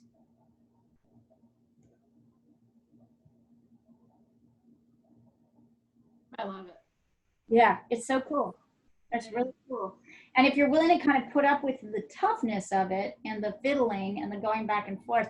And I don't know if you guys saw Rebecca's portrait that she did of Ida, you know, when she finished Ida B. Wells last week. Yeah, I did. Yeah, it was amazing. Now, it is true that Rebecca's really good, but she spent another 8 hours on that portrait. Did she Oh my really? gosh. That is why that portrait is really spent a lot more time because, and you know, she was such a beauty, Ida B. Wells. Dang. I'm looking great. Wow. Keep going. She's such a beauty that it was, you know, she was really, and that's such a beautiful shot. But yeah, she spent a lot more time on it, like a lot more time kind of fiddling with the details, bringing things a little bit way, bringing them a little that way. It's funny, I was working on this portrait, on the portrait of my Aunt Olive, and I had to stop because every change I was making made her look more like me. And I know she looks like me, but she doesn't look that much like me. So Yeah, but you made it. yeah, Too. I had to stop, and then I got back in and added in the lines that made her look like herself and not like me. You mean you took your own advice of teaching in class? Yes. I'm taking a break from this for a minute and then going back. Looking at this shit. Why does she keep looking like me? Oh. I think it's so cool though. I mean, what an amazing family member you have. Yeah, she's pretty great. Yeah. Hopefully we'll be able to do something with her. Hopefully we'll be able to do something with her house. I am planning, as I said, on writing a book, a memoir of her and my experience and like the experience of the women who kind of followed her, who worked with her, to talk more about kind of like a Julia and Julia thing, you know, where you're like, here's this person in the present day, and then here's this person in the past. Yep. And I think it's important to acknowledge that. That's why I think it's important to save her house, because it's evidence of that, a fact that all these women artists, of which my aunt was just one of many, lived in Santa Fe and made a living, right? Were successful artists. And they were all kind of rejecting the New York art scene. So they were creating their own, they had an effect, an impact on the art movement. Yeah. The art that they did there. And it's not, you know, it's not just it's more than that. So I would like the idea of seeing her house turned into since it's sort of accidentally been kept exactly the way it is, you know, you can feel what it would be like for her. I'd like it to stay and then maybe be preserved, have like her drawings preserved and not just shoved in a box somewhere, letters out, so that people could come study her, know what Is she, their driving force this that they want to build a bigger structure, or? yes, they want money. They want them. I don't think they want to be in that building. They don't want. Oh, okay. And they probably don't even want to be on Canyon Road. They probably want to be hard to get parking on Canyon Road. It's hard. They probably want to be somewhere where they can have a big parking lot. There's also a proposal to build a Quaker meeting in the house in the backyard. But really what they want is to be able to get rid of the property. They don't want, I think they don't want it. I don't think they want the responsibility. And I don't think they want, they don't know how, you know, they're not, as a religious organization that sort of embraces simplicity, they're not even really set up to deal with art. Like, art is not really a value in Quaker culture. Okay. Interesting that your aunt was part of that, though. Yeah. Yeah. Well, because she believed in the spiritual part of it, you know, like Okay. my relatives on that side of the family, my relatives way far back were Quakers. Yeah, she believed in the sort of spirituality, and that was very important in her art, like the simplicity. Actually, her art became very simple.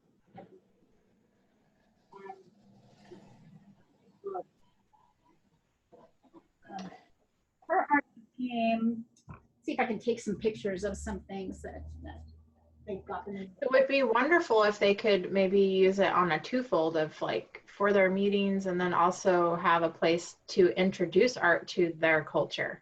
Well, that's what yeah, you would think. You would think.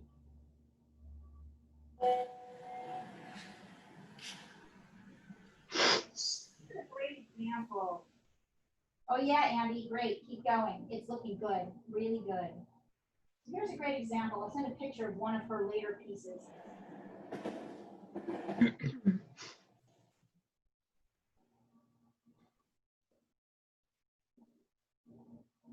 That's great. Going. That's awesome. I'm really happy. Andy, you have made great strides. Really huge strides. Wait till you do this again next year. It'll be amazing. So that's a kind of classic late olive rush. This is another.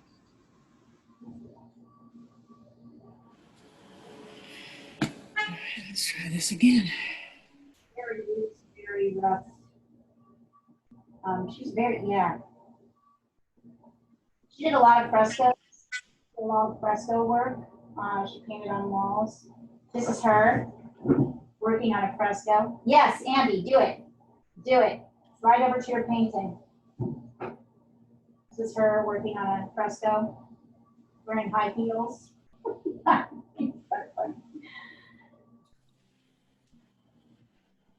Wow. You see what I'm saying, Marie? It's like, it's very, like, look at this. This is a detail from a much bigger work. Wow. Yeah. It's, she got very, yeah, I mean, she got really, but like, healthy, you know, she did, let's see, here's her early stuff. So you can kind of get a sense of what she did early on in her career. Like, she did, Wow. She's wearing heels while she's up there in the You just Looks love like an evening dress too.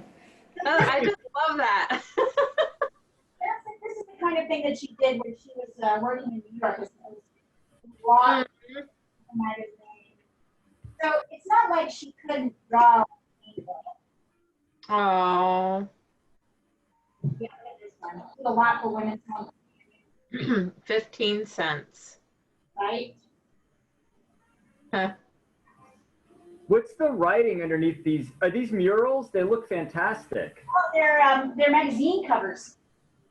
No, the ones with the horses. Oh yeah. They're paintings, believe it or not, but they were on canvas. But she did a lot of mural work, and I know. Look at the like if you can see, She made a really big change, didn't she? she made a massive change. So I feel, my mother and I feel like the move to, you know, the Quaker embrace of simplicity really came out in these paintings, right? Oh, wow. Turquoise horse and the one of the deer. Yeah, these are all on canvas. Oh, I love the one of the mom and the two kids. Beautiful. I know. It's just beautiful. WPA drawings? Yeah, I don't think she did WPA. She should have. She would have been around at the same time. She may not have needed to. She was, in the 20s, she was really, in New York, full on illustrating, working. She did a lot of like, catalog work too, where you would draw, where they used to have to draw the catalog. Yep. And let's see. Here, let me get a couple more. I sent you a picture, Leah. What's that? Oh, yeah. Amongst the masterpieces.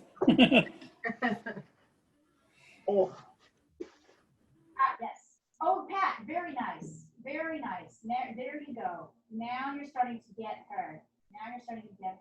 I still feel like her eyes are a little red, but let's see. They're a little what? I can't hear you. Hold on. Her eyes, believe it or not, are still a little bit too big. Nip them in on either side. Look at how much space, Pat, is between the edge of the eye and the edge of the face. See that? Oh, yeah. Sides. There's a full eye between here and there.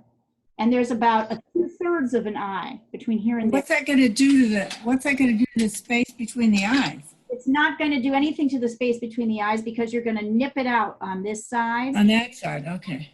Yep, you're gonna cut them in, and you might have to relocate the eyeball, but that's what I'm saying about it. It's really hard to get eyes at the right, at the right length. Okay.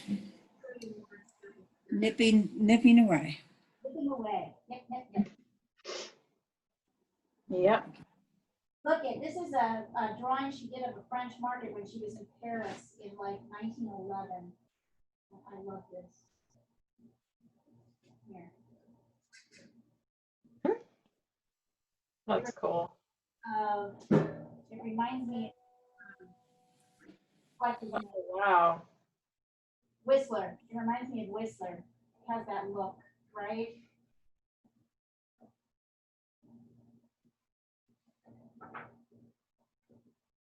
Is anybody else's screen shaking? No. Okay, it must be my computer. And this is my favorite. This is one of my favorite paintings. This is one of the. I have a total crush on this painting. This is from the museum, the New Mexico Museum of Art. And this is one of the paintings that she painted. She painted this in 1914. Oh my gosh. On her trip out west, right? So she came upon this group of Indians who were living in a fairly impoverished state. And as I said, she spread out newspapers, sat on the ground, painted them all day long. And this is one of the paintings coming out of it. I love that. It's beautiful. It's really, and look, talk about softness and hardness. Oh my goodness. Yeah, Yeah. I mean, she was in her 40s. That's amazing. It is amazing. She just really freed herself completely by moving to Santa Fe. She really did, and it happened almost instantly. Oh, look at the line work in that one that's all rust colored. I know. That's kind of interesting. And so that's 1911, and then in Paris, and then this one in the one with the Indians is 1914. Wow. Yeah, she's really amazing. Like she simplified her life and simplified her art at the same time. Yeah, exactly. That's amazing. It is amazing. It is, and we feel that her religion was part of that, right? But that wasn't like super hip. She goes through phases of being more hip and known and less hip and known. And she goes through phases where people discover her. She has a lot of fans, though. She has a lot of people. Her work is I'm constantly actually being contacted by people who own pieces of hers. Oh, Katie, yeah, you got it. Oh my God. Wow. Yeah. That's beautiful. Really Thank is. you. Good All right. job. So do you want me to be picky? Yes. Nose on this side That's what I would have said. needs to be a little bit longer. Yeah. So right now, these Okay. are equal. So look how this extends out a little farther than you've got Mm-hmm. lighter. And you can, this is Beautiful. dark, it's not as dark. And look at this light. Yeah, you got this part, the light part. So just bring it out further. Okay. Very nice. Great. Thank you. Yeah. Do you feel like you've gotten something out of the faces, Katie?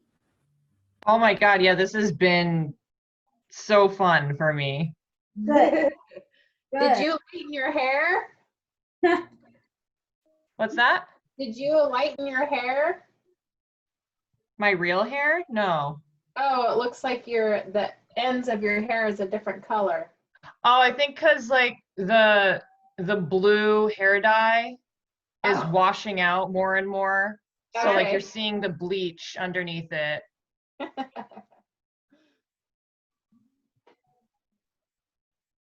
That's fun.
Okay.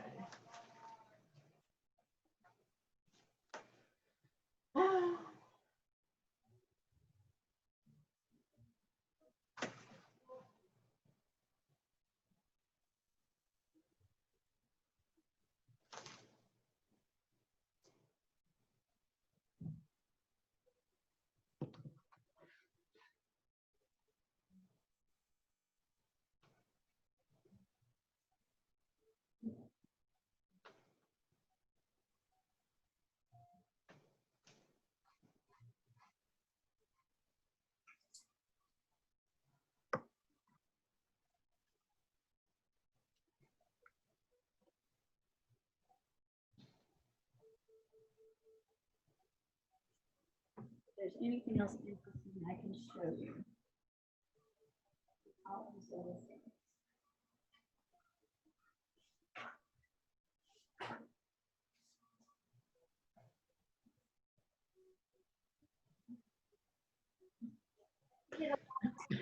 Every artist did for money. She did a portraiture. So this is a Russian portrait, 1950. I'm trying to see because I'm like, I might to see who had skills.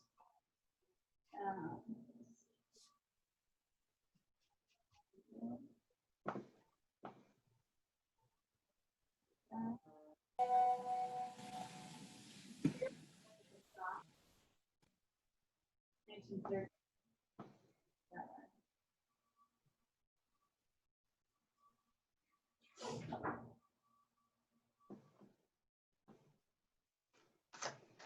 Oh, wow. Your aunt did these? This is that's 1913 and 1914. So well before she moved to Santa Fe.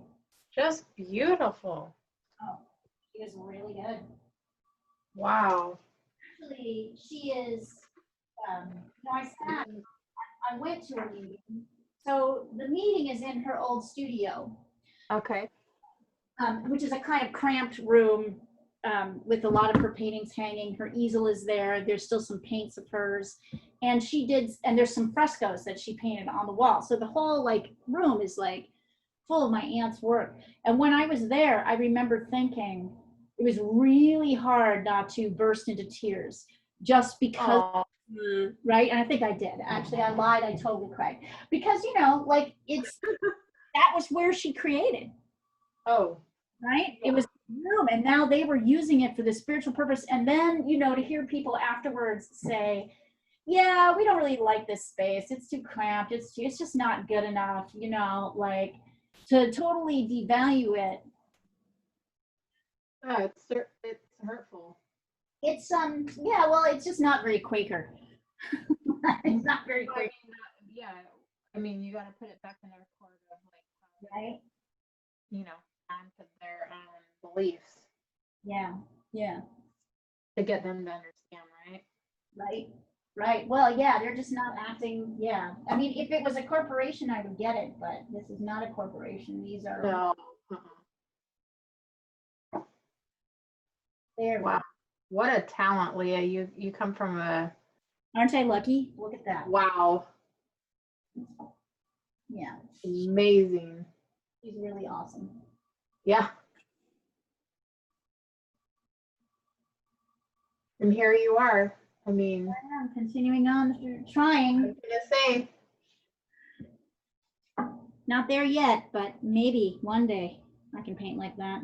Or that, well, I mean, the truth is, no painter can paint like anybody else. What you really want to do is just be able to paint like yourself. That's the key. I think that's the hardest part, right? Though, because you don't know What that is, yeah. right? If you're lucky, you will learn to paint like you. Because you do look at well-known artists and you copy their work so you can learn and practice. Mm-hmm. But you do hope in the process of it to find your own way. You have to, right? Yeah. This one of the three children looks like a photograph. Doesn't it? My God. It's like I know. amazing. I don't know. Like, wow. It's just so beautiful.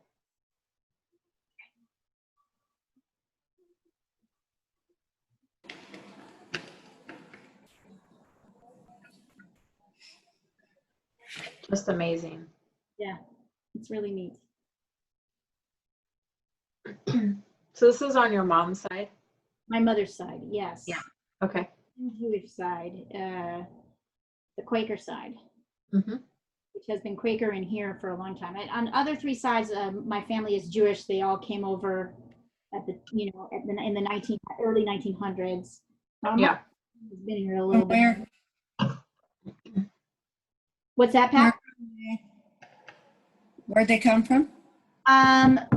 Eastern Europe mostly. So Riga and Lithuania. I mean, my name is Austria, is German. Romania, that kind of thing. I think my grandmother's family was French. I think they came over a lot earlier. The Quakers were French and English and came over like way earlier, but everybody else is Eastern European.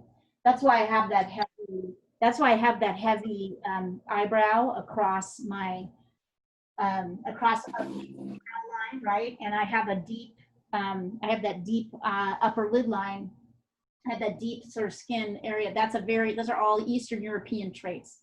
As I learned in Eastern Europe, I was like, holy crap, everybody has these, like this sort of, it's weird. Of course, they didn't think I looked like them because I was Jewish. So they thought I was different. They kept asking me why I didn't go to Israel. And Really?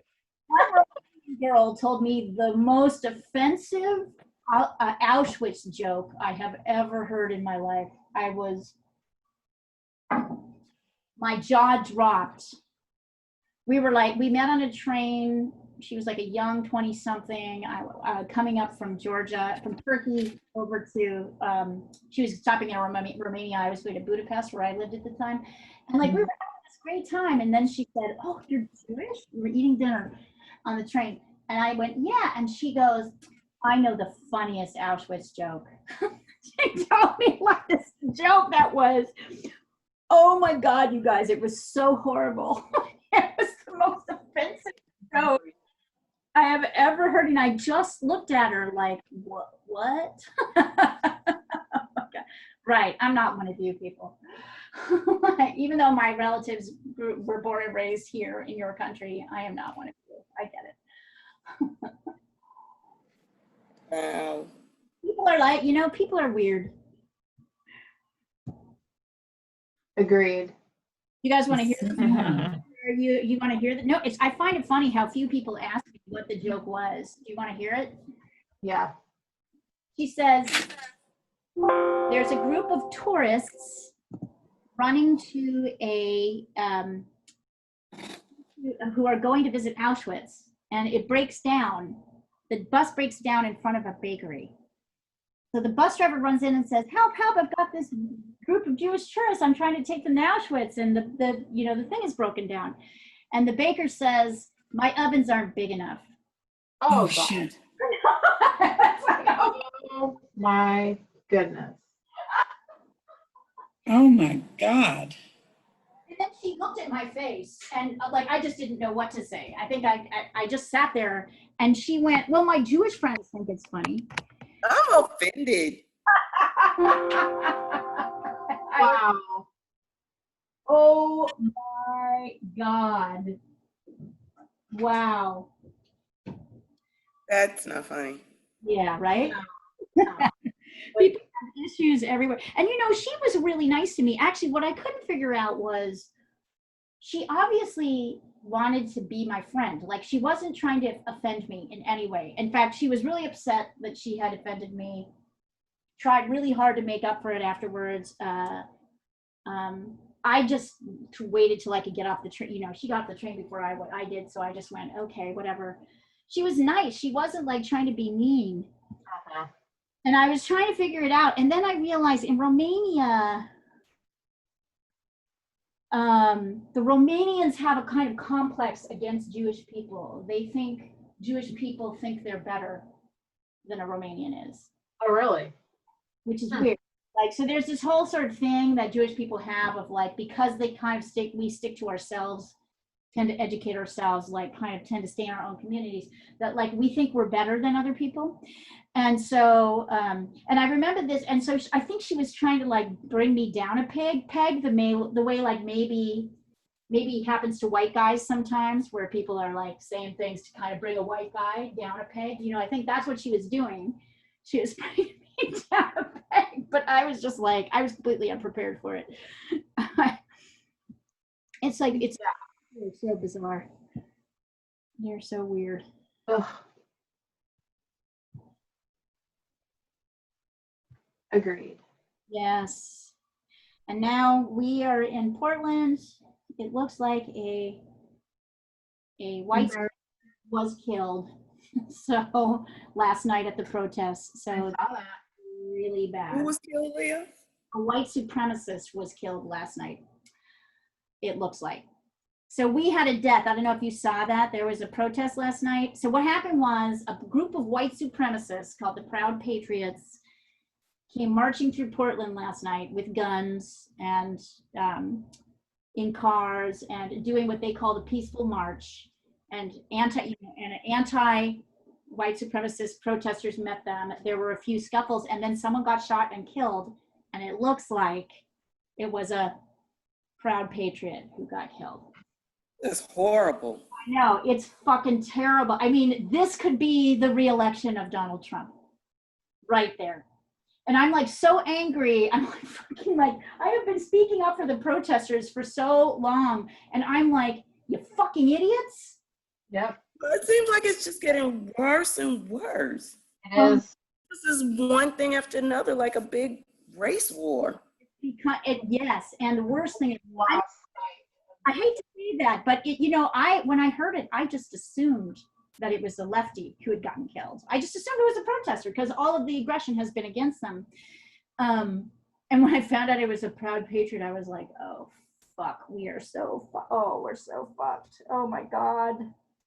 I mean, I wouldn't put it past the federal government to kill a white proud patriot just to create that situation. I mean, we don't really know exactly what happened or who fired the gun, but you know what the right-wing media is going to do. You know what they're going to do with it. So it doesn't matter what the truth is. It's bad. It's really bad. Yeah. Yeah, it's going to get bad. Mm. And the problem is because most of Portland is white, it is very easy it's hard to tell the difference, right, between a left-wing protester and a right-wing protester because everybody's white. So it's really hard to tell the difference between them. So there have been infiltrators absolutely from the beginning, from the right wing, trying to make the left wing look more aggressive. But I don't know what to do about this. This is just, it's the worst. It is the worst thing that could have possibly happened. I'm still amazed at the little 17-year-old boy, how he was just killed 2 people and was just walking down the street. Unfucking believable, right? Like if only it had been that. If only it had been that. Now, of course, when you look at that situation more closely, everyone involved had a criminal record and everyone was carrying a gun. Yeah. The skateboarder who went after him was carrying a gun. He had a handgun. So, like, the interesting thing is, like, you know, I feel like it's bringing up everybody's worst side. Yeah, side. Yes, and I'm not defending that guy at all, and I'm not defending the police reaction. I'm just like saying the problems. I as a left winger look at like every argument and see what will happen here. Oh, much better, Andy. That's way better. So I think that's, I mean, it's hard to know what is the truth these days. Yeah. What even seen of the truth. Right, and that's the problem is we don't know who really is who. We don't know who what. We don't know what's going on, but we do know that it appears a proud patriot was killed last night. And if it had been a left-wing protester, that would have been Business as usual. better. Yeah, it would have been business as usual, but it would have been at least the left wing kind of holding the ground. And now it's like, I mean, I feel like the civil rights leaders of the 60s would spend they were incredible. They would spend a year planning a protest so that violence wouldn't escalate out of control. And I thought they are way better than what the kids are doing now. Like we have young kids out there that are just getting more and more enraged. And I don't know. It's not good. It's bad. It's bad. Anyway, and Those peaceful protests really. they are turning. They are turning. So Andy, you want to mix an orange color to go over your pink, right? We're talking about the sunset now rather than the mountains. The mountains are okay now? The mountains look pretty good. What do you think? I think so. I didn't know whether I needed a little bit more white in the furthest back mountain, but it looks okay. Okay, so now what you want to do is mix a bright sort of darky orangey red, a red orange. So Okay. you want to use the cadmium yellows and the cadmium reds. That's Cadmium yellow and cadmium red, and which do I want more of? well, until you get that color, and that value. So And it's kind of like several layers where the darker is the first above the mountain is darker and then go lighter. yeah, exactly. So you'll start with like this dark layer. You'll start with this dark layer of color, and then as it goes up, it'll get more yellow, right? Yeah. More yellow, and then you can even drift in a little white there, and then look at how dark it gets at the top. Yeah. And you might even mix a little bit of purple in with the orange at the top. So it's almost like you're saying the going up, really it's just going to be mixtures of cadmium yellow, cadmium red, just the different degrees going from the mountains all the way up. Actually, before I commit to that, Marie, can you take a look at the source? Would you say cadmium or should we have them use a quinacridone? Okay, I'm looking. Maybe it's quinacridone. Yeah, I would do more of the quinacridone red. It's warmer. Yep. Well, quinacridone red is not warmer. Quinacridone red is cooler. The magenta is cooler, isn't it? All quinacridones are cool by nature. But like the red, I would do the red. It would be more of an on the orange side. So the red that's more on the orange side is a cadmium red. Well, yeah, I don't know if he wants to do that. Actually, is a slightly cooler orange than we think. So Yeah, my solution would be cadmium yellow and a little bit of quinacridone red. yes, Andy, I'm changing the direction.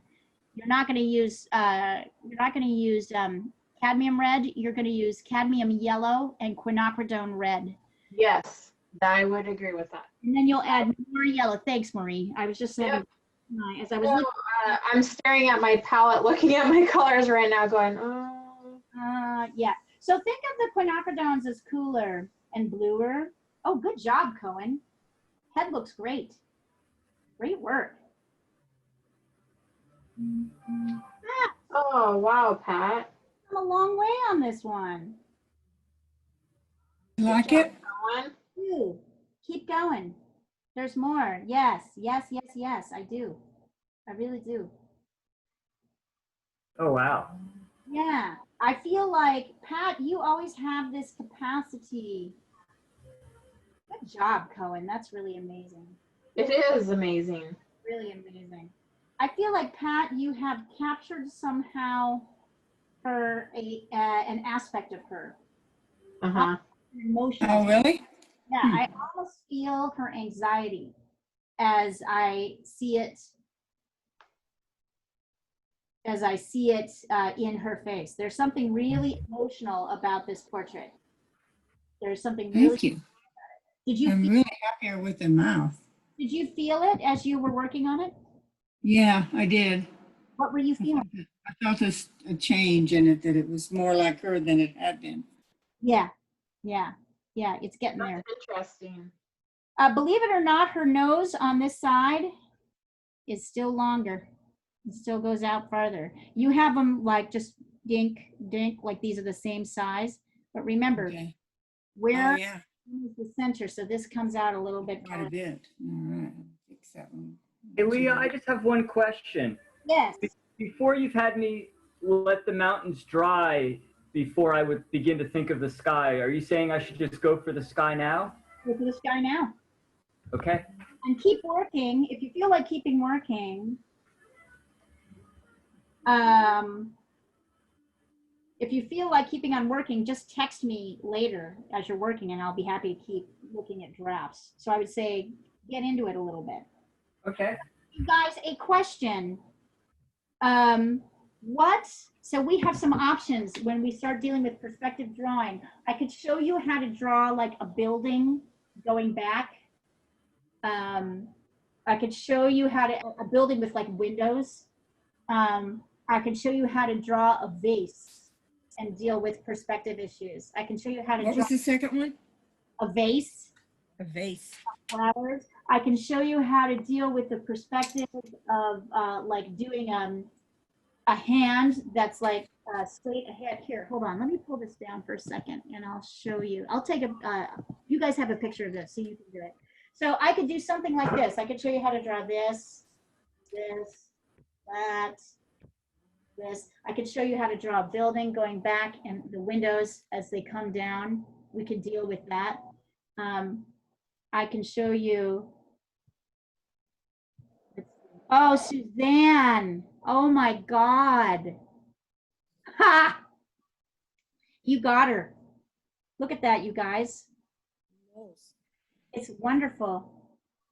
I really feel my auntie. I would say, Suzanne, if you can as well, bring back her nose a little bit longer.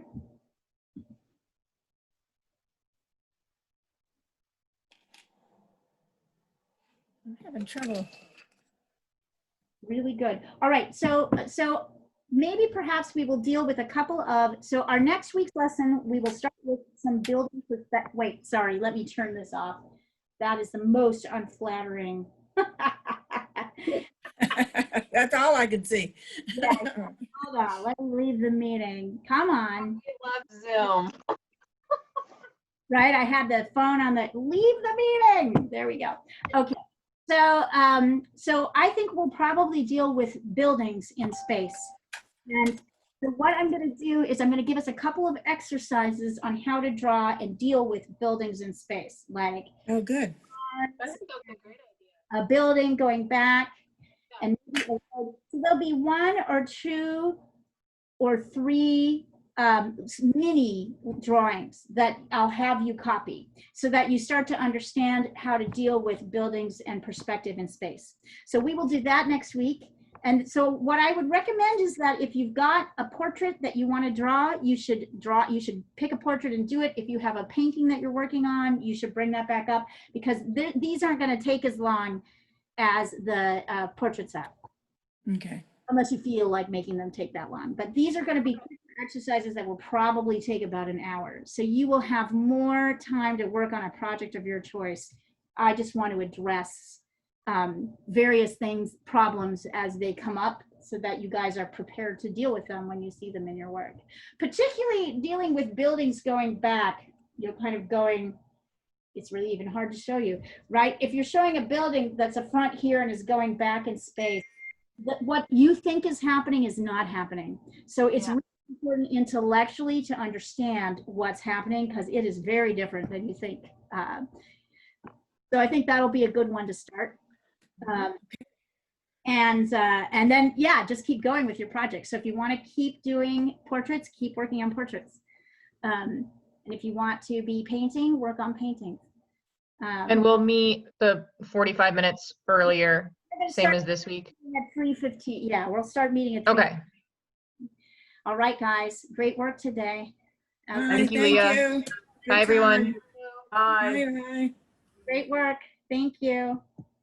Bye, guys.